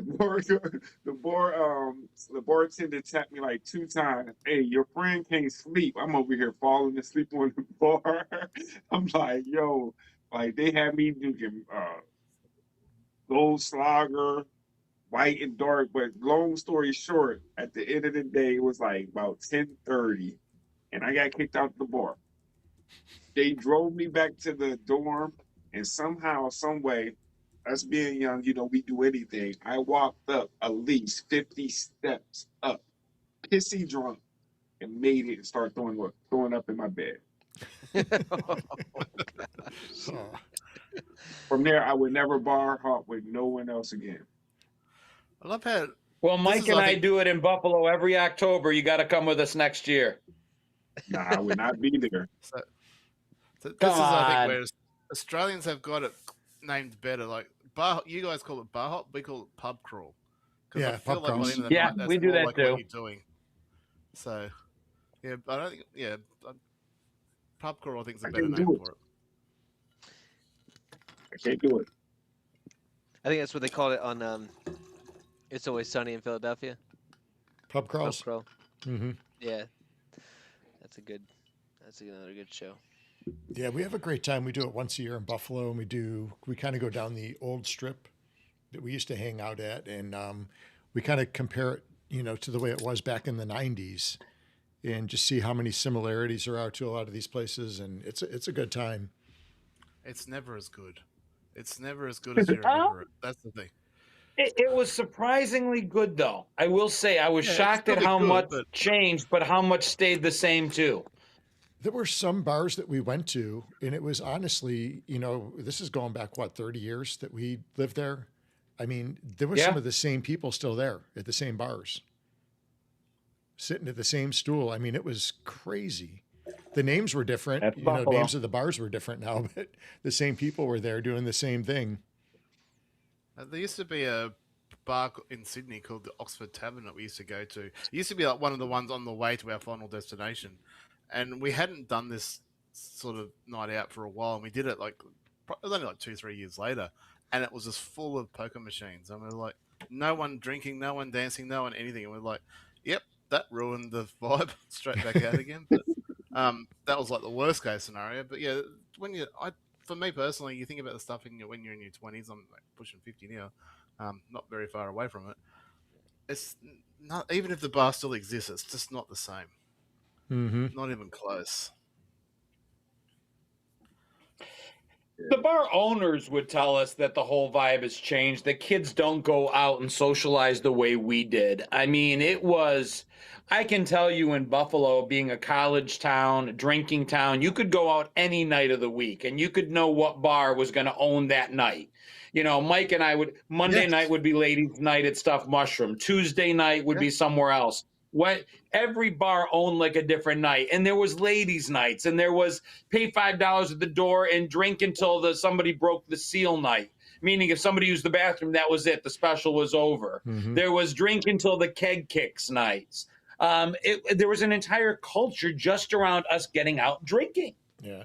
And I mean, I don't know if it was for the drinking or if it was just the drinking was the backdrop to that's how we met. Guys met girls and girls met guys, and that's what you did. Today there's, they're doing it on apps and stuff. We had to do it in person.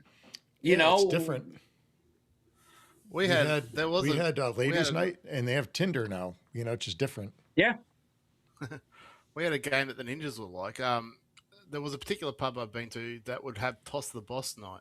Basically, you go order your drinks, and that once you've ordered your drinks, you'd roll the dice, or the boss or the barman would roll the dice, and if you beat whatever they rolled, you got them for free.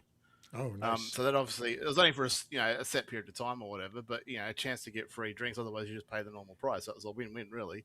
But that was a pro. You can't do any of this stuff anymore. Like the alcohol laws are so strict, at least in this country now, that a lot of those sort of cultures are just killed it all. So even dollar drinks. I remember going out and having dollar drinks, and it'd only be again for a short period of time. So you'd all order like 5 drinks each, which would only be your drinks, but it was like you're ordering for everyone. And you come back to this little table where the 4 of you are sitting around, there'll be like 25 drinks on it, and that's it for the next like 3 hours. Well, and it cost you $5. Like, yeah, we had some of the places around. I think it was around University of Buffalo, and they were like 5-cent drafts. 5-cent drafts. It was crap. It was like Golden Anniversary Light or something. Did you grow up in the 20s, Mike? No, it wasn't. You paid like $5 at the door though, and the keg of whatever swill they had, probably the entire keg cost $10. So it might as well have been free. They didn't care. They got their money at the door. Well, do you remember the old? They don't think they make them anymore, but the beer balls.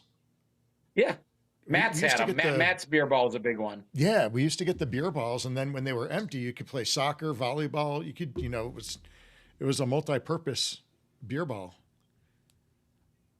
Dude, the big thing is the rejection. Like, I did a video with a kid, and we were talking back and forth. I'm like, they get rejected because somebody swipes the other way, and they never know it. We did the long walk across the bar floor to the group of girls because we saw a girl we liked. So you had to do the walk where you left your friend group knowing damn well they were rooting for you to fail gloriously. You walk across the bar floor. You make eye contact with the girl. You're praying that there isn't a girl in the group that's basically the bouncer, and there always was. It didn't matter if the girl you liked you. There was the girl bouncer in the group that's like, no, I don't want to talk to him. He needs to leave.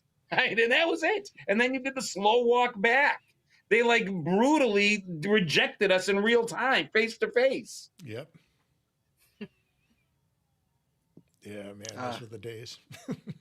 The good old days. Walk of shame. Yeah, that's how it was. I mean, we didn't have the phones and the tech stuff, and so we got out and socialized because that was the only way you socialized. Yeah. We had a pair at that time. We had a pair. Mm-hmm. Well, I went on one Tinder date, and that's my wife. Wow. That's how we met. My first Tinder date ever, and boom, there it happened. Nice.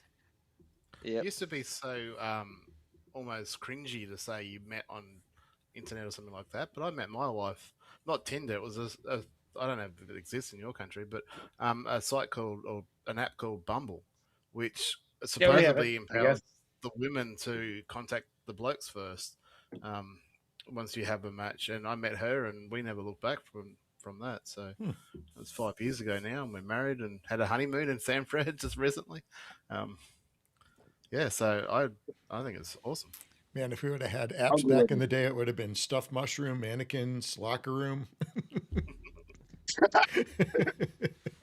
My friends are like, are we going to go out to pick up girls? I'm like, I'll go out drinking. I don't want to pick up girls. And they're like, what are you talking about? I go, I bartend 4 nights a week. I have superpowers behind the bar. I can talk to any girl. I don't want to be a normal bloke on this. On the other side of the bar, I'm just a normal human being. I'm Clark Kent. I don't want to be Clark Kent. It's horrible for my ego.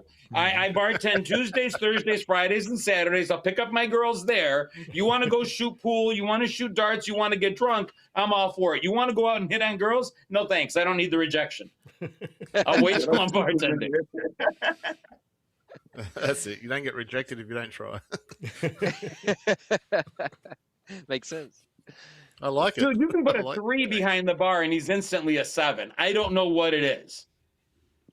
free drinks. I don't know. The drinks. Maybe. Or bouncer. I'm sure you saw the same thing, Mike. Oh yeah, bouncing and bar back end. Yep. I talked to a girl on Tinder one time for a couple days, and then she was like, "Hey, bring your credit card to my webcam," and I deleted it. That could have been your wife, Luke. Wow. Jeez. I was Just like, think we "Where's up my that credit account card?" would be- No, I'm just kidding. And if It you're took still her dating 2 her, just days think to we get you there.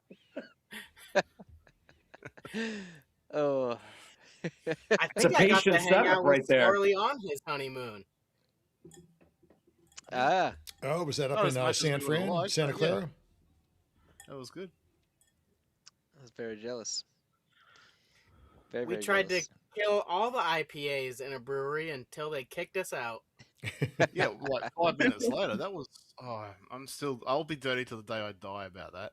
What bloody bar stops service at 9:30 p.m. 9:30, on a Friday really? night?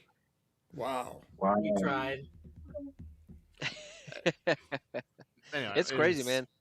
Ever since And I think 2020, I think because we weren't expecting it, nobody sort of had a plan to where to do, what to go, what's Mhm. going next. So everyone just sort of scattered, and that was it. It kind of like it was an awesome night, and then it just ended abruptly, and I was like, oh, okay. So for my highlight was the Sunday night after we were playing golf at the Top Golf. We went back to some sports bar with Wolf and Neptune and stuff, and we were there till I don't know what time, until they closed at 1, 2. I don't know what time that was, midnight. That was a great night. And a shame that not everybody could have still been there. So obviously, Elslake had left, Twilk had left, and many of others had left. But yeah, 9:30 for a bar to shut. I'm sorry, that was sad. Yeah, it seems But- like ever since like COVID, everything closes down a lot earlier. it used to be 3 a.m. here for the bars, and then we had a few restaurants that would be open till 4 Mm-hmm. within walking distance of all the bars. So you would go sober up there for an hour until Yeah. 4, and then I actually lived within walking distance of those, so it worked out good for me. I just walked home about a mile, and then but now yeah, 9, 10, that's normal for these places to freaking close. It's weird. Yeah. It's So I so remember it being early. 2 a.m. So not quite as good, but 2 a.m. But then if you went to the Cross, which is kind of almost like the red light district for Sydney, so King's Cross, the full name, it would go much later. So basically, you'd get to the point where all the transport had ended for the night, so you'd have to wait for the next day's transport, which is like 5 a.m. So you just stay out till 5 a.m. So then you can get home again. So it was almost like the last 3 hours were just killing time. So the trains come again, so you didn't, get charged $100 to catch a cab home or something. Nice. Yeah, we used to be 4 o'clock. Yeah, for in Buffalo, we bartended till 4. Mhm. And then we'd clean up the bar, be done by like 4:30. Then we do after hours because we'd been bartending. Now it's our turn to have some fun. So we do after hours till 4:30 till about 6 in the morning. Then go grab some breakfast and get home by like 7. Mhm. God, that's brutal. Yeah. Yeah, definition of loser. I remember those days. It's past my bedtime now. Yeah. My daughter just came in. It's her bedtime. She's like, "Are you putting me to bed or no?" So I gotta go. No worries, man. But it's been fun, hanging out. guys. I love talking to you guys. I appreciate every time you let me hang out. Yeah, well, it was good to have you. Thanks for popping on tonight for a little bit. We'll let you get to the family, and we'll catch you All on right. the next one. It's been Those real. celebrating of a Merry Christmas, Happy Holidays, and all that good stuff. You too, John. Take Happy care. holidays. We'll see you soon. Take See you care. guys. All right, bye. Later, man. All right, John. John's always fun to have. He's got all that Gen X background, and it's so good at bringing back those memories from the old days. I wish he was at the West Coast meetup. I'll tell you that now. Yeah, yeah. He's a lot of fun. We have a lot of fun. We go back to Buffalo. Yeah, he brought back a lot of memories. Yeah, if you guys don't follow him online, he's got a Gen X Jono or John Contrides. I'll put a link in the Discord tonight. He's got a lot of really good content. We go up to Buffalo once a year and we do an event there, and it's been a really good time. We actually met down here in South Carolina, grew up in the same area, working in the same area, and never knew each other, but knew all the same people. It was crazy because it was kind of a small town too. That is Yeah, crazy. yeah. He streams like all the freaking time. He's awesome. Yeah, he's one a day at least, if not more. That's a lot. TikTok, YouTube. I don't know if he's on Twitter. I think he's on Twitter too. Facebook. He does a lot on Facebook. He does trivia at one of the local places here too. How do I find him on YouTube? YouTube, go to I think it's Gen X John. Yeah. Or John Contrides. I put in John X Retro. That would be waiting for him. There he is. Yeah, he goes to a lot of the Been online 2 times. Fan One on Fest. Is it UAD Fan and Fest? Now 1 time with you guys. Yeah. Yeah, man. And hopefully there's more. It's been a good time. Can I just say, after watching you guys for over 3 years, thank you for finally inviting me on your show. I've been waiting for an invite. I didn't want to reach out. I wanted to wait for an invite, and I waited 3 years for one. So I watched all these other people come and go from your show, and I'm like, what's wrong with Swiley? What did he do wrong? In fact, it was your show that inspired Upland After Dark to be born. That was me watching Wolf on your show going, wow, how is this guy not a regular on any show? With the energy and enthusiasm that he brings to Upland, he needs to be on a show. And at the time, I was like a little bit low in my mental health and stuff like that. I wanted to back away from it. Obviously, else like wanted to keep going. And I'm like, okay, well, how about we pair you two up and start a whole new show? And Upland After Dark was born. So, yeah, Wolf's got a lot of energy. He's a lot of fun. Yeah. I'll put it this way: the earth shakes when Wolf is upset about something. The earth shakes, and that day when he sort of went, "I'm over uppies. Stop fucking talking about uppies," we were like, "Oh shit! If Wolf is not happy, something's not right." I remember that. In the world. Hey, Pigeon, what's going on? I mean, what you see with Wolf on the show is what he's like in real life too. He is just a bundle of energy, just enthusiastic, happy, fucking awesome bloke. Absolutely awesome bloke. So glad, happy I got to meet him. Well, first that was Swirly's nice way of saying, "You assholes, why did it take you 3 years to get me on this show?" Yeah, back in those days, we weren't even rivals with Pirates versus the Ninjas either. Oh, and then you're right, Wolf. I mean, I remember the first time I met Wolf. He comes up, he's like, I mean, just big hug. He's like, yo man, what's going on? What's up? And then I just remember him giving me the papers for the football games at the casino. And he was like, "Hey, you got." He was like, "Tell me all about that." And we just hit it off ever since then. That was over at the Starbucks, wasn't it? At the hotel there in Vegas.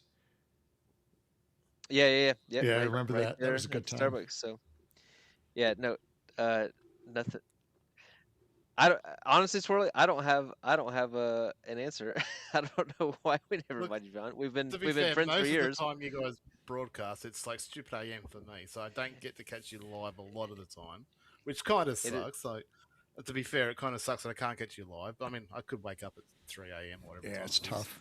Well, it's like we wanted to have Maui and Laban on too, but it's the same thing with the times. Yeah, I mean, obviously, your evenings is much better for me, but then it doesn't suit the Europeans. So, as you see, Laban and Maui generally asleep at this time of the day, which is understandable. Yep. So there's no time zone that suits the whole planet, clearly, which we know very well being the time zone trio. We literally represent 1/3 of the planet between the three of us. That's pretty crazy. Yeah. Yeah, that is. It's hard to get three of us together. But we're always chatting in the Discord. We have our own little group, just the three of us, and there's always a chat. One of us will wake up and see like 200 fucking messages.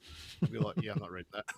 They'll just be chatting away though, because over the roughly 6-8 hours that you were asleep, the other two have been chatting away, and you're like, yeah, I'm not catching up with that.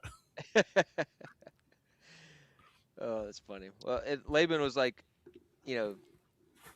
oh man, I didn't get the invite. I'm not on the show, and and my response to that is, man, for the last 3 months, it's been Laban is amazing. Laban's awesome. Laban's been doing this. Laban's been doing that, and I just don't know if I can handle much more of Laban's awesomeness just on If this you want to go down show. that road, last I night, mean, my time, so was that earlier, probably your time today, Laban, or Laban as we say, released version nice. 3 on the website. The Laban So Cup. a lot of the same functionalities with some improvements, but the layout and the there we go, the layout and everything like that, it's a lot cleaner, a lot more up to date, so to speak. Just looks a lot cooler. So we'll be highlighting that on our show later on today. Well, some of his, I mean, his site's too big now. We're actually going to start a whole new segment each week where we just highlight a different part of his site. Because there's just so much going on there, and he adds so much all the time. He's worked so hard. This is a bloke that's also got, I think 3 kids and a full-time job, and somehow he still manages to find time to do all this. And it's just, Elslack and I we're blown away every day. He shows us something like before it's released, and it gets us to look at it, and we're like, yeah, this is pretty, like, we can't get over like some of the stuff he's TML absolutely loved Uplytics when he was on stream with us, I think a week ago or something, and he was blown away by it. Yeah, look, I mean, obviously Upix Land is what it is, and it's fucking awesome for what it does, but it's really only good for 2 things, really. So properties and now Spark, or the Upix, what do they call it? The Spark Hub. Mm-hmm. Yep. The band doesn't touch those 2 things. He leaves that alone for them, but he does everything. It's so much more. And honestly, I'd argue that it's almost as important, if not more important, to be on top of Levan's site and what he's adding, if you want to be a proper Uplander, than the Spark Exchange. It is that good what it offers now. You see what I mean? Laban's awesome. Laban's great. Laban's fantastic. Laban He is that. It's all free. It's free. There's no membership. There's no fees. There's no ads. Nothing. It's just all. And when I will say they go hand in going, hand. dude, you need They to start both putting have some these. of this stuff behind a paywall. And he goes, "No, if people give me donations, awesome. Otherwise, I'm good." I'm like, okay. All right. Coach, what'd you say? You got Layman, that's my homie. He's doing this thing, but you got to give the OGs their due. If it wasn't for, Upix Land, there wouldn't be no Layman site, So, and I say that to give the idea to spark the site. Not to say Layman couldn't do it, but Upix Land, they've been doing their thing. They held it down for a while, so we got to still give them some love. Oh, yeah. I can't say any more than this, but the band's been working on a tool, and if Upland give it the tick of approval, will blow everyone's mind away. I can't say any more than that at the moment. Hopefully they actually reply to him at some point and go yay or nay. If it's a yay, everyone will lose their fucking mind. I like how you put that pressure on Upland, Swarley. Well, he's trying to get their approval first, because just the way the platform works and stuff like that. He doesn't want to piss them off or go to jail or anything like that. So he's trying to do it the right way. Getting a response from him has proven easier said than done. But yeah, I know it. I've seen it. I've tested it, and it is pretty fucking awesome. So yeah, I don't. Yeah, I don't doubt it at all. I questioned that he had the ability to do it, and he was like, "Well, hold my beer," and the next day he goes, "Here you go." And I'm like, "Fucking hell! There's nothing this guy can't do." If it's to move more than one asset at a time, that is awesome. Yeah. I'm not going to answer any questions as to what it may or may not be. I don't know. Just say, he's always working on something. Well, and I use Upix Land every day. I use Uplytics every day, and Laban knows I'm giving him shit because Laban is the man, and he knows I'm, we're his top fans, and I've asked him for things. I asked him for things, probably a month or 2 ago, and I expected 2, 3, 4 months, you know, for him to think about it. Like Next 2-3 day. hours. Next day. Yeah, Freaking. fast. And I was like, dude, you gotta be freaking kidding me right now. So, he knows I'm just giving him crap. He's awesome. So. No, we're blown away. We see a lot of the background behind the scenes sort of stuff that he does, and we're blown away. Like I'm always sort of, and I feel bad a lot of the time because he'll release something or show me like the background or the not yet released version or something, and I'll go into it, and I'm not trying to break it, but I'll try and find problems with it, things that aren't quite working properly. So I'm always reporting back, going, "Oh, this is not right," or "These numbers don't look right," or something like that. And Elsack will give me shit going, "You're never happy with what the band does," and I'm like, "I really am. I really, really am. Like it's next level, I think." But yeah, I send I'm the trying same to find feedback. those. Yeah, I'm trying I to do the same find stuff thing. before it goes live with it, as if something's not quite working. There was a couple of things with the website last night that I'm going to show off today, but some of the numbers weren't coming out right, and like literally within 30 seconds, he goes, "Try it now," and I'm like, "Okay, let's try it now." I was like, "Okay, done." So Yeah. what do you guys think over this past year, all of 2025? What's been your biggest takeaway? What do you guys like the most that's come out from Upland?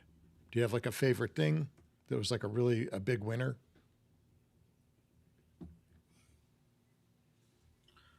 Well, it's not finalized yet, but the fact that Upland seem to have chosen a direction and a focus, I think, is a win. It's not for everyone. It doesn't matter what decision Upland makes. Not everyone's going to be happy, one way or the other. There's 10,000 people. You can't make one decision and have 10,000 people be happy. So the fact that they've chosen a direction and they've chosen a style of gameplay and this is what they're going to do, I think that in itself, as the whole viewpoint of what they're trying to do with the uppies, I think it's a great move. Whether they pull it off or not, well, that's to be seen down the future. But yeah, for me, the fact that they've just got some direction now, it's not like we'll just try this and try that and try this and see what works. It's now, this is what we're doing. This is our gameplay. This is how the future is. Jump on board or don't. It's up to you. But no one's forcing us to buy all the shit that they keep selling every week. Mm-hmm. But now that there seems to be, at least if they don't tell us the full direction, there is some sort of direction from them as to where they're going. I like that answer. Yeah. I mean, that's because I do feel that too. Look at the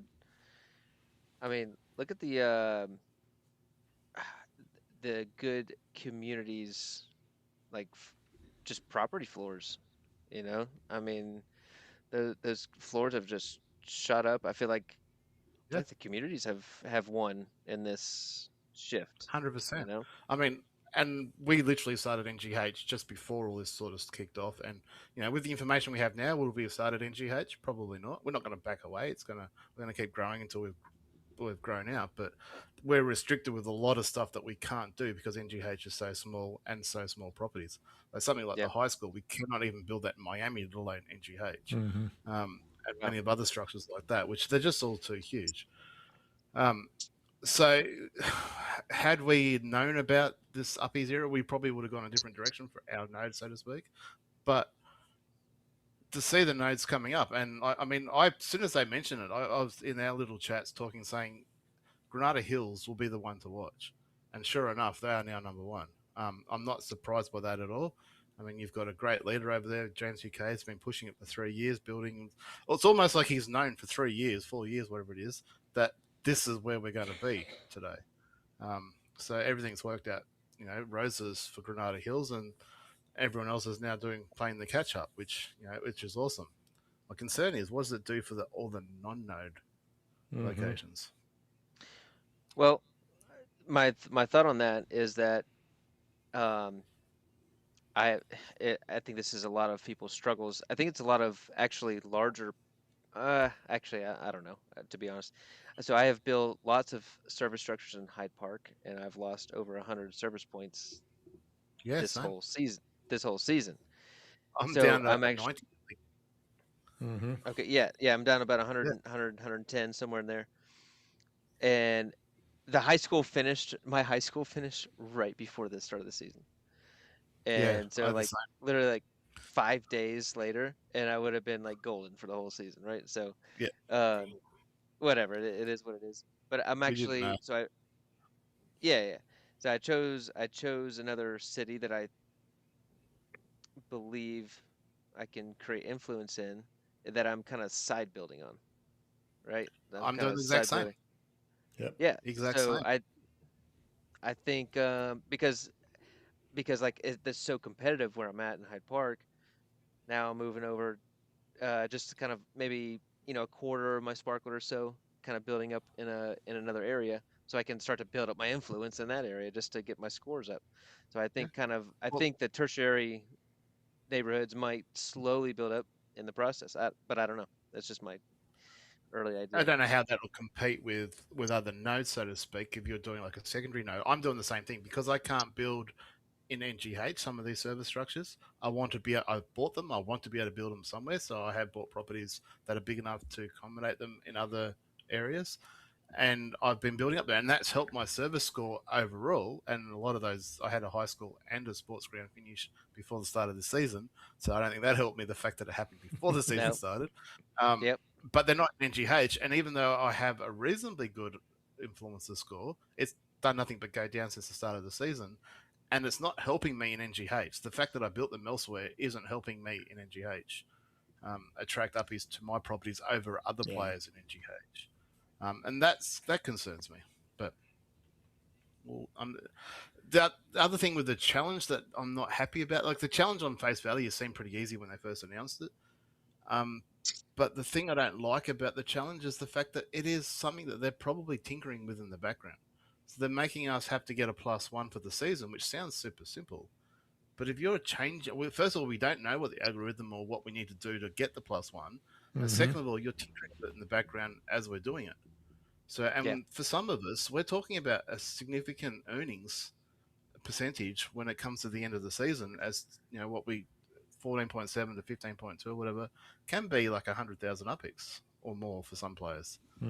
Um, so that's my concern with this challenge. And I don't think a lot of people are sort of switching. I know CP mentioned it on his show the other night.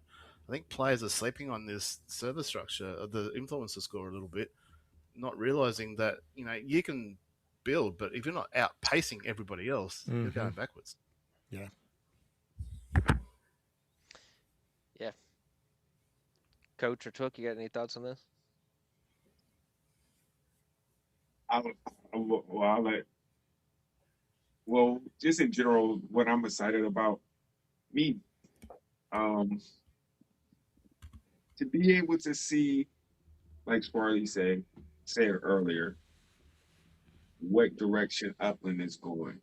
For me, I didn't know, so it's been a lot of building without knowing. I've been focused in Evergreen, just being focused on building out one area with all my general main properties. But for them to actually pull back the curtain and show me and show us, I can build on top of that. So I'm excited going into the new year. Just being able to have some meat, some substance to be able to create a story to it, if that makes sense. Yeah, I agree with that. I think part of the curtain has been pulled back. I think I see the vision. I do wish we had a little more info. I wish we had a little more info on those service vehicles. I wish we had a little more info on how to build up. You know, I mean, I got 100K Sparklet, and it is at work 24/7, and my scores are going down every day. Like I've God, got almost 600. I've got almost 600 on the same boat. Granted, I've been building a lot of residence structures, not so much server structures, but still, you think that would help. No. yeah. So I wish I had a little bit more, but I mean, I'm on the same page. I'm excited for next year. I've enjoyed some of these challenges, and our community is rallying together to build up Hyde Park, and I know Evergreen is, I know NGH is, and all the other ones are. So I like to see that. I like to see everybody working together. So I'm excited. I wish we had a little more info, but Yeah, the overall, it's direction for Upland, whether you agree with it or not, it seems to be set. There seems to be a certain direction they're going. They know what they want. They know what they want to achieve. And to me, whether you like it or not, that's a good thing. If you don't like it, well, that's fine. You go find something else that you do like. But hopefully it'll attract other people that go, oh, I can do my own thing here, whatever. And hopefully it'll attract other players that go, sweet, we have a direction now. I want to be involved in that. So I do love the fact that they've created that direction. I mean, X1, I know there's a lot of feedback from the community saying that the communication with Upland is not the best at times. And X1 came out and said, look, we've done 33 updates. Like, what more do you really want from us? My response to that would be, yeah, you've done 33 updates, but every single update has given us more questions, not really answered some of the questions that we already had. So, I mean, the perfect example is the service vehicles for the cement trucks or concrete, which I know I get in trouble from Ace for calling it the wrong one, or the dump truck or whatever. I bought one because obviously with it being a large spark holder, that could be super advantage to have it. But how much? I mean, are we talking a 1% boost? Or are we talking 20% boost? I mean, there's a huge difference there. And one of them's like, yeah. The other one's like, holy fuck, if you don't have one of these, you're missing out big time. And I'm like, or is it somewhere in between? Like, and to know how that will work. Like, if you put it on a property with multiple structures, will it work for all of them at the same time? Or only one of them at a time? Like, there's so many questions around that, but we'll sell it to you now. And I'm like, okay, well, I bought one on faith with Upland. So, I mean, I've been playing this game long enough. I know what I'm getting with my money. I bought one. Let us know what's going on. But we won't hear anything probably for weeks, if not months. Yeah, and those were expensive that's too. The frustration. Yeah, $200. Yeah. Well, $300 Australian. Yeah. On the, belief that we're going to get something that's worthwhile. I mean, it could be one of the best vehicles in the game. If it's giving a decent boost to your spark, like if it knocks off 10% of the time, holy crap, that's huge. Yep. Absolutely huge, especially if you... Sorry. Yeah, for stackable. No, go ahead. I was going to say, if you've got like a large property with many structures being built at the same time, and you've got them all sparked, even if you've got people sparking it up for you, to knock 10% of that build time, it is unmeasurable how beneficial those vehicles could be. Which is why I went and bought one. But there's a lot of faith there. I just want to piggyback off of you. Like, I agree. I think what changed a lot with Upland is these nurseries with the totals. That it's more than just the spin feature. It's the adding of the assets to create something else, and it's working. So I could only expect something amazing with the service structures now that they have the totems working with the nurseries. That speaks to give them extra function. It works now. You understand what I'm saying? So I think they needed to test a few things out before they can give those types of... I know if I was building something like that, I have to make sure it works, that function works to move forward, then to be able to, okay, we're going to give a certain amount of, X, Y, Z. So I think they're going in the right way. I think we just need to be a little patient. Yeah. And that question asked in 12 months' time, the answer very well might be plants and life and, being able to put, these trees around your properties and stuff like that. And it could make it look awesome. I think most of us are excited for life to see that coming, and hopefully, pets. People want to have pets, have dogs, cats, whatever, or whatever. I mean, farming's been mentioned a number of times, and people are hoping to do farming. Wasn't that meant to be the purpose of Bakersfield and Fresno? This is before my time. They were meant to be farm areas or something like that. So this question in 12 months' time very well might be, the answer might be, life and plants and the whole new avenue. I mean, we've already seen players turn that into their focus and their business, and trying to dominate that area of the game, albeit very, very, very new. So we'll have to see how it evolves. But yeah, definitely exciting. Exciting times. I'm jealous you got one of those service vehicles. I wasn't able to get one, sorry. So wow. Me either, Coach. He's got two or three. He's like, Nice. come get it. Swirly, what you Okay, got? look at What'd you his get? property. Well, I only got the Tonka truck, which is the one I wanted, and that was actually the thing about that sale. Like, I'm not very good at getting, like, if there's 4 items, I never get the one that I want. So I'm like, So whether it be Block Explorers or whatever, I've never gotten the one that I want. This time, the so-called rare one to get was the fire truck. Mm-hmm. And Yeah, I didn't fire want truck. this because the footprints of those structures are so big. I wouldn't have been able to fit it on there. So I'm like, please don't give me any of the other three. I don't care. Just don't give me the fire truck. And I didn't get it. So I'm like, sweet. And if I had to pick one, the Tonka truck's probably the one I wanted. But I wouldn't mind having one of each. I mean, potentially, like I said, the benefit of these vehicles could be amongst the best thing that Upland have ever given out to players, potentially. Yeah. Yeah. But if it turns out to be a 1% boost, it's like, yeah, 1%. I mean, it's better than a poke in the eye of the blind stick, but 10%, well, that'd be pretty awesome. Yeah, for sure. I have a good gut feeling about him. My gut says it's gonna be good. Maybe not great, but it's gonna be good, and everybody will be okay with that's what my gut says about those vehicles. But Twilk, you got anything that the biggest win or thing you're most excited for coming up with Upland this year? I kind of like the last year, all the stuff that's come out of structure with seasons and events, competitions.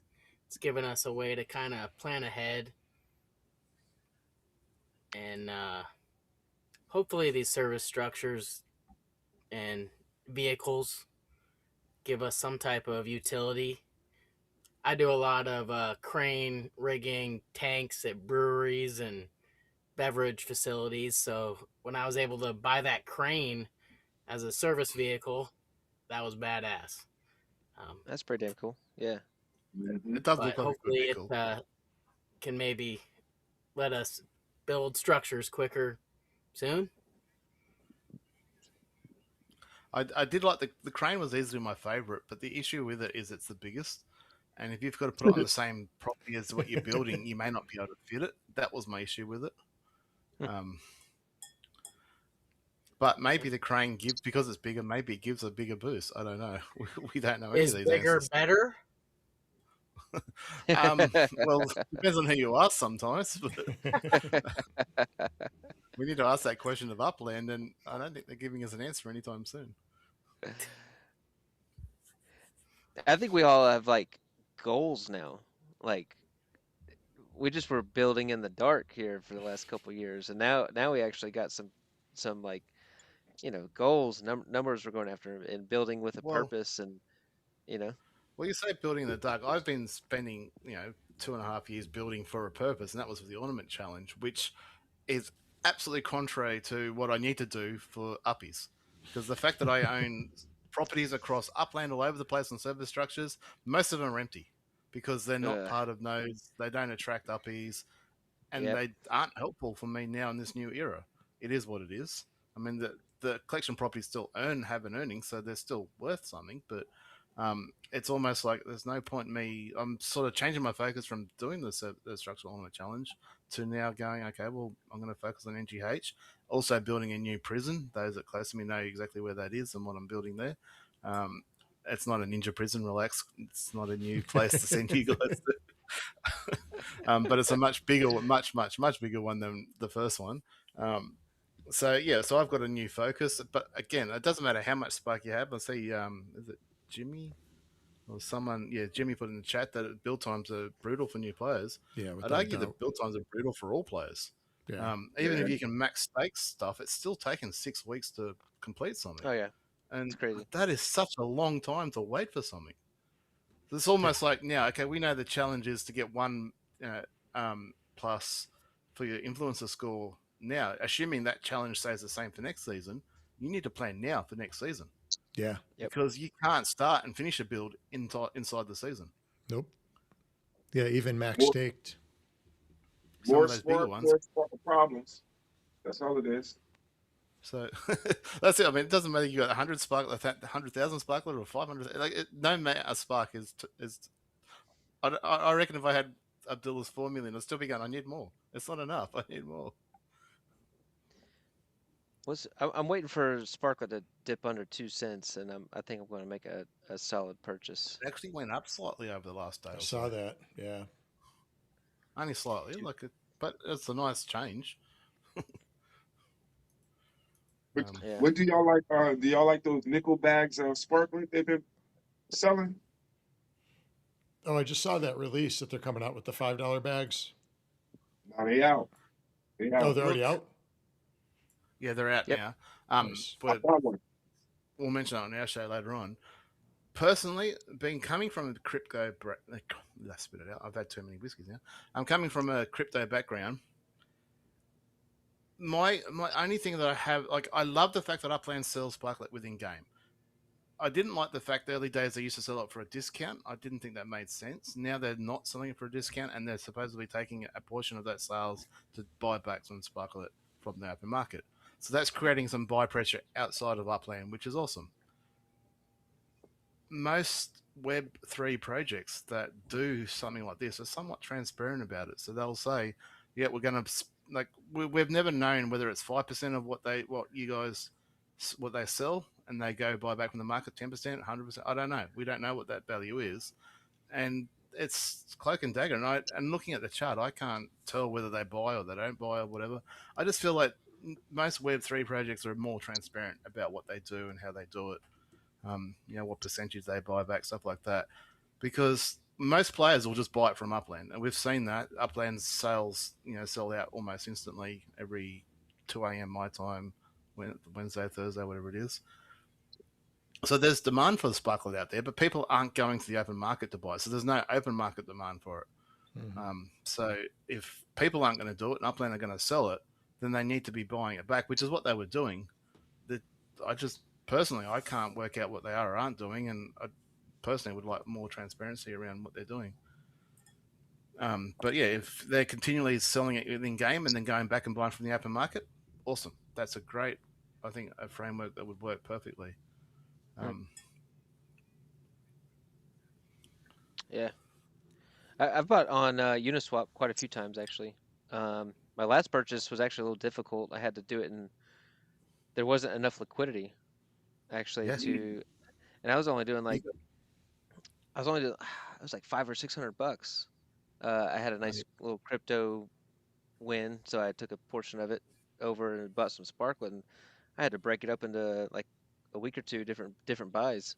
The best way to buy it in the open market, because there isn't liquidity, is just to set a buy price. So set a fair buy price at something near where the current price is, and just set it there. You have to be patient, because depending on what the market does, and the price can go up. So if you set a certain price and it goes up above that, it can go down below it. So you just need to be somewhat patient. And if you set the price, then you pay exactly what you know. If you just get buy now, the market order, then you obviously, that's when you see those spikes go way up and you're paying 10, 20% more. But and luckily Uniswap, will warn you. It's like, hey, the slippage, is like, you're only going to get this, and because the orders are way up there. So I ended up declining, finding a number that it would buy.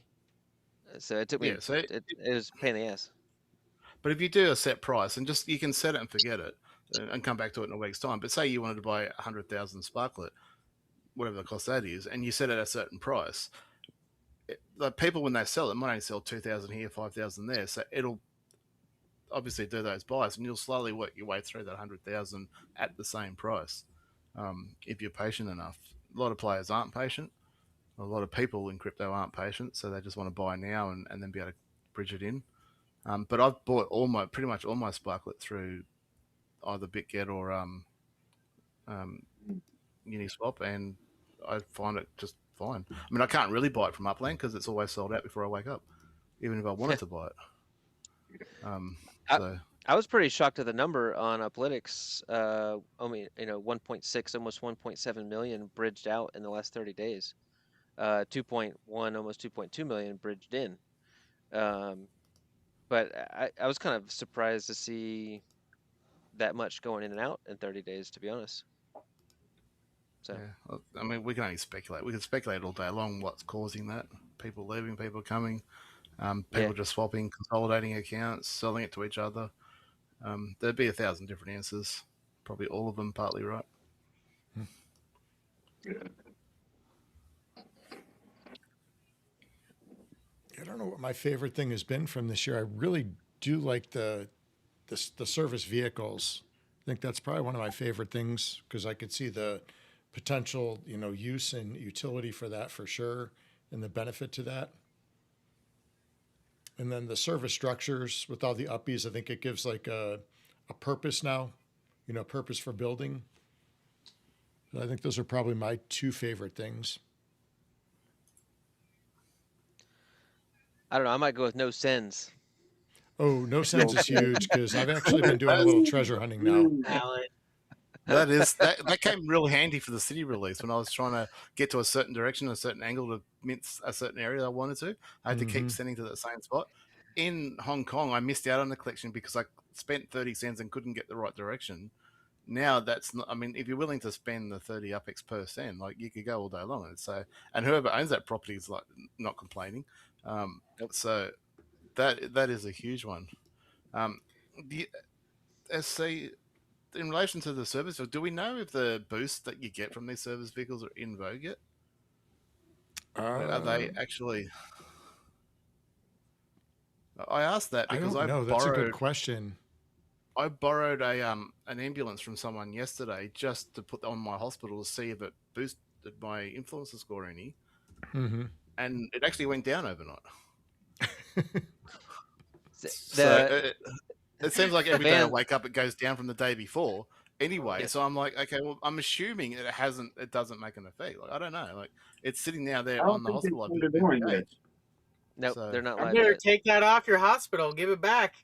Yeah. I think, put it this way, my dump truck is with the person that owns the ambulance, so I want it back. So I don't want the ambulance over the dump truck, but I just wanted to test it because I wanted to buy an ambulance and I wanted to know how much of an impact it made on my hospital before I bought it. And I'm like, okay, well, I'll swap and borrow it and see what it does. And I won't do anything else in the meantime. And it went down like another 4 points overnight. I'm like, that wasn't what I was expecting. With the service trucks too, like the dump trucks and the cranes. So let's say you're building a property and, based on the build that you're doing and then also the footprint, so let's say that you have that building and you try to put your truck on it, but it doesn't fit. So does that mean you can't use the utility for it? Or is it going to be available where you could park it on the street when the roads come out? Knowing Upland, it'd have to fit on the same property. So if you can't fit it, which is why I wanted the dump truck over the crane, if you can't fit it, so it'll work. And to be fair, it'll work best on the larger properties where you got multiple structures going. Where you might have a high school or a sports field or one of those bigger structures going, that's where you're going to get the best bang for the buck. And you're assuming that it's big enough, even with the stupid footprints, to fit on there and then boost that building. But yeah, I'm holding off building my jail. Like I've started it, but I'm holding off like setting up all the structures because I want that utility to come into the game. Thinking, well, if it say a 10% boost, that would be massive. I worked out it was something like 700,000 spark hours it would cost me to build all the different structures I want to build on it. So knocking 10% off that, it'd be a pretty good boost. Now, if I can have more than one service vehicle on it and knock 20% off. I mean, I'm not saying that's what it's going to be available, but if that's a possibility, well, that will increase the value of those vehicles even again. So, again, we don't know any of the answers to these, so it's all speculation. Yeah. I thought the first utility for the service vehicles would be the bus. I thought they talked about how they was going to connect like the transportation. That would be the first one. So I don't think that like. I was gonna say it's funny you say that because the only thing I've done this season that could hamper my influencer score was I sold one of my 2 buses, so I could buy the service unit, the service vehicle. So, and I didn't think about it at the time, but afterwards I'm like, I wonder if that sent my transport score down, therefore my influencer score down. I don't know because it's been slowly going backwards ever since the season started. So I don't know if it was the impact or not. I didn't think about it at the time. It was only after the fact. But they never announced that it was working. They never announced that it was active, though. Yeah, they said, okay. Well, I hope they turn all of these on before the season ends, so a lot of us can get a bit of a boost. Those that bought these vehicles can get a boost. Hopefully. I mean, there could be a business in just hiring out your service vehicles, like your fires ones or your ambulance ones just for players to get over that hump for the snapshot at the end of the season. It For seems other like players who don't really care or whatever, but it seems like the service structures would have been so easy to like start right away because I mean they're already doing the totems, you know, on the nurseries. So it seems to me like it would be the same mechanics, maybe not, but so if you've got a truck on it, you know, you get X amount percentage off, you know, your build or whatever it is.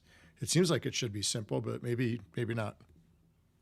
well, to me, like the ambulance or the police vehicle or whatever on those structures, it's just a multiplier, isn't it? Like, I mean, I don't know what that multiplier is, but whether it be 1.5, 2, 3, whatever, if you put it on there, all of a sudden, if the station has a 20 service units, well, suddenly it's now 40 because you've got the police vehicle on it. That to me seems pretty simple, but again, I'm not a programmer. I don't know. They released the Builders Hub.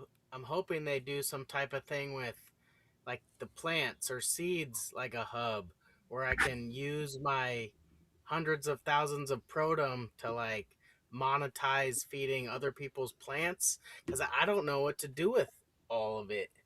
It's just sitting there with like no way to do anything with it.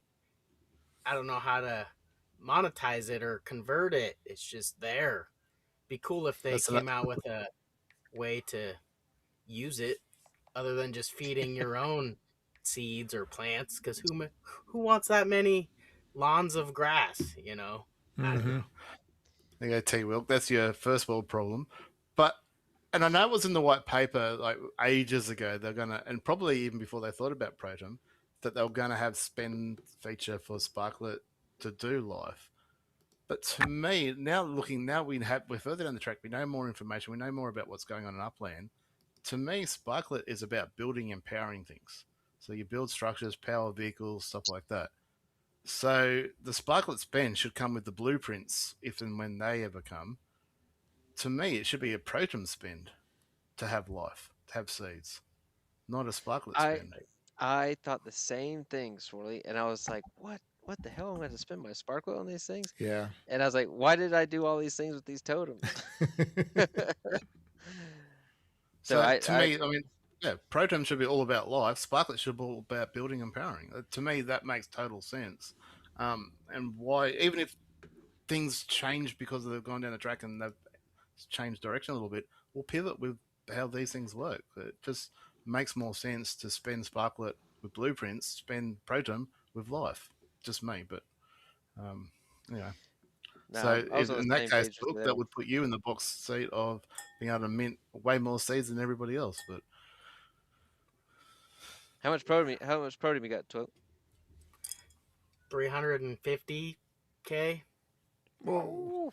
It's 120 totems I fed each cycle, which there's a few people with a lot more, but not sure what to do with it yet.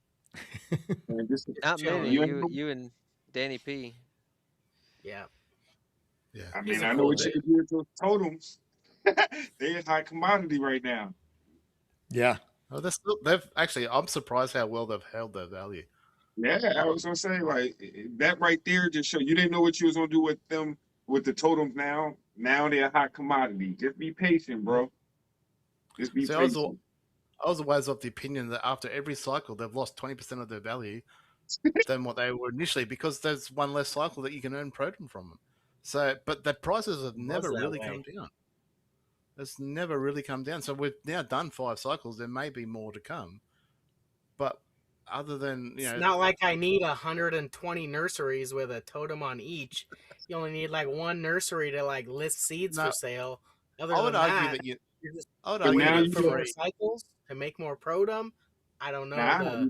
Nurseries will have to come to you to get that one of those totems to be able to produce them now.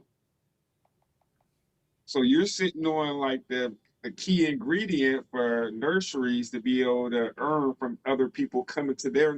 I'm giving too much game. Let me shut up, man. You're right. Go ahead and sell them. Go ahead and sell them. If I had that, I would put because you do got to be there to generate the seeds. So I would put them in the major hubs, but 10. Man, this man has 130 totems. Yeah, I know. You don't need that many. Yeah, You don't need that many, man. but I mean, have you sold any totems? Yeah, here and there. Yeah. Need. I've been putting nurseries up in Hyde Park and NGH and some Yep. nodes, but other than that, just sell them when the price is good enough to sell them, I guess. I think Anyway, over I'm time, gonna I need think the demand will be there. But Yeah, I'm going to need to go very shortly because I need a couple of things that I need to do before we start our show in 20 minutes. FYI. Oh, that's right. I forgot you guys got your show Keep still. them hostage. Yeah. Keep them hostage, guys. Yeah. No. Well, I've been drinking nonstop, so that gives you a clue of one of the things I need to do before we start our show. So it's been a blast catching up with you guys and hanging out. Yeah, I definitely. hope to do it again sometime in the future, but I'm going to have to jump out for the minute. Great But hopefully talking to tune you, into our Paulie. show shortly, which I have been working on in the background at the same time. So if I've been quiet, it's because I've been trying to put that together. well, in 3 years, Swirly, you'll be on again. So Yep. just put it on your If I schedule. play my cards right. So, Oh, just as messing. someone said earlier in the show, I've been too mean to the ninjas. That's why I wasn't on earlier. So maybe that's it. I'm Nah, locking you've you been nothing guys but up. good to me, man. Been nothing All but right, good to guys, me. have a good one. I'll catch you. Yeah, have a later. good time tonight. Have a good show. All right. All Thanks, right, guys. take See care. ya, man. All right, bye-bye. All right, they've been dropping like flies. We're down to 4.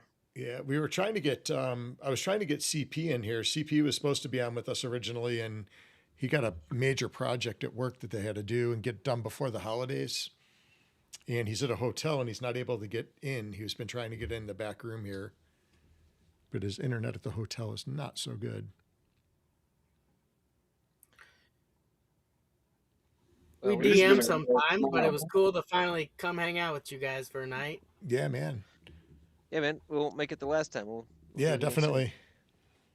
Same for you, Coach. Thank you for having me. Great talking to you, Twill, KO, and Sidekicker. It's been a pleasure, man. Yeah, man, definitely.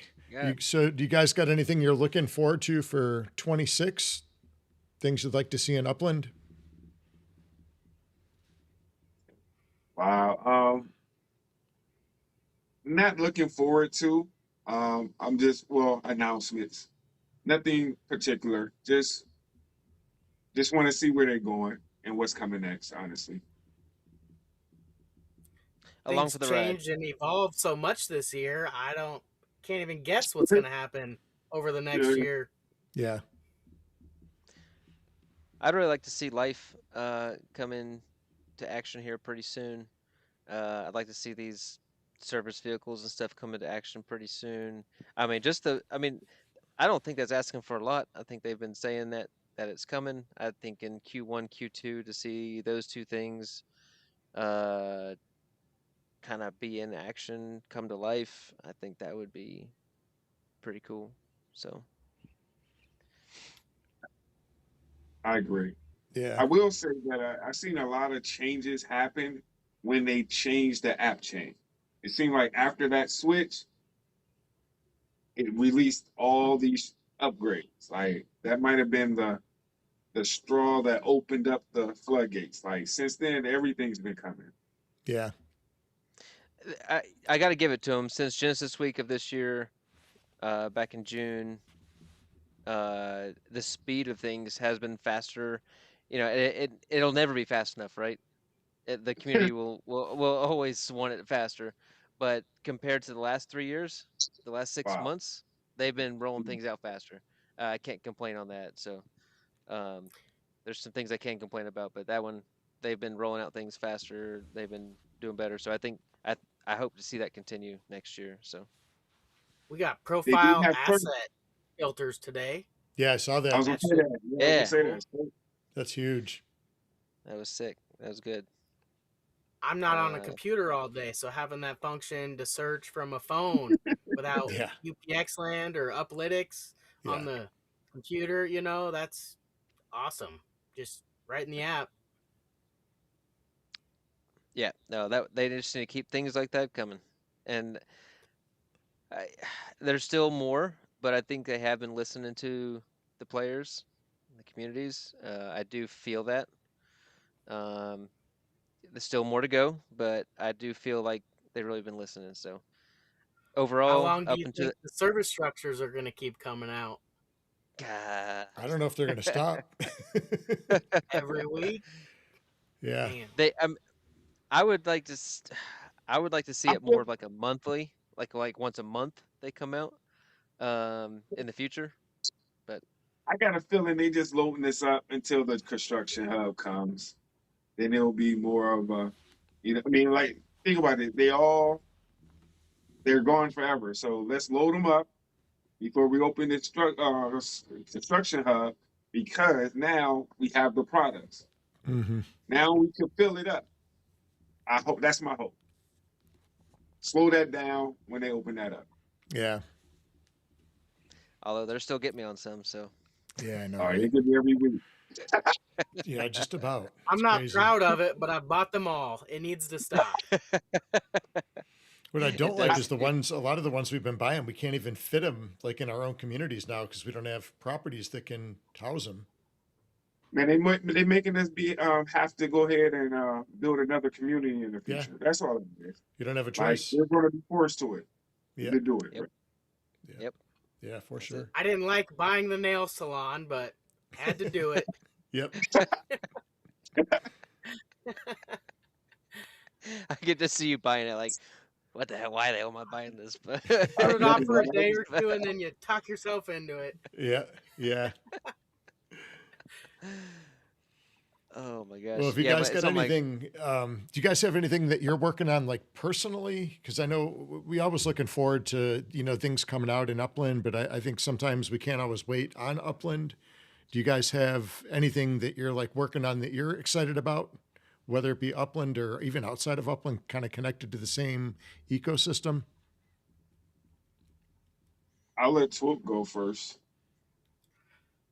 I probably got 30 or so map assets, carts, ornaments in the game. I think I got another 70 or 80 coming down the pipeline. So that's kind of all I'm excited to maybe be selling more of those soon. I know Coach Funk has a lot more going on than that, though. That's pretty sick, though. Yeah, that's sick, man. I do, but I condensed a lot of stuff. What I can say is I'm looking forward to next year to open up a hub where creators can stop consuming and start building. It's y'all creators here. A lot of people have ideas and things of that nature, even myself, and I'm always consuming. So until 90 days ago, until I found this central place where I could get structured, um, it was just a lot of noise, a lot of ideas. So I'm really excited of just sharing what I've learned next year and help other creators get more structured, if that makes sense. Nice. I like that. And then, Coach Funk, you got your YouTube channel. I've been following. Yes, yes, yes. I do want to say this here, right? I'm gonna put this out there. My goal for next year is to receive 5,000 subs. So I got something in the plans for that. So that's my goal for next year. If I fall on my face, I do, but I just want to put that out there. I'm looking to Nice. get 500 subs. Where are you guys at now? 5,000. I'm sorry. I like the goal, man. Where are you guys at for subs now? 155. Okay. So I got a lot of it. Nice. Yeah, we're still trying to hit that 1,000 mark. We're working. Yep. Yeah. Well, you guys go check out HGF Metaverse Innovations. That is the name of the YouTube channel. Is that right, Coach? Yes, thank you. A lot of stuff coming out, man. I got to talk to y'all in the DM, so I ain't forget about y'all. Y'all been hiding from me. Nah, we're hiding in Hyde Park. There it is. Nice. Hey, there it is. Nice. Awesome, man. I got the sweatshirt. I'm still waiting on the t-shirt, though. It's on the way, dude. It's on the way. It's coming. No, Yeah, and I I'm got good. I Twelve, have get them down, 12. They two other live. things coming from here too, Twelk. I got Yeah, as a one extra special thing coming for you. extra special. Yep. I didn't tell KO about that one yet. Yeah, we'll hook you up. Yeah. Oh man. All right, well, we got UAD starting in 10 minutes. I gotta pee. I got a bedtime starting in 10 minutes. I got classes. I got jiu-jitsu first thing in the morning. Same here. Same here. Yeah. So, Fun hanging out, fellas. yeah, definitely. Thanks, We'll do it guys. again soon. I hope you guys have a great rest of the night. Go enjoy the UAD, and we will catch you guys in the next one. Peace. Thank Later. you. All right, later everyone.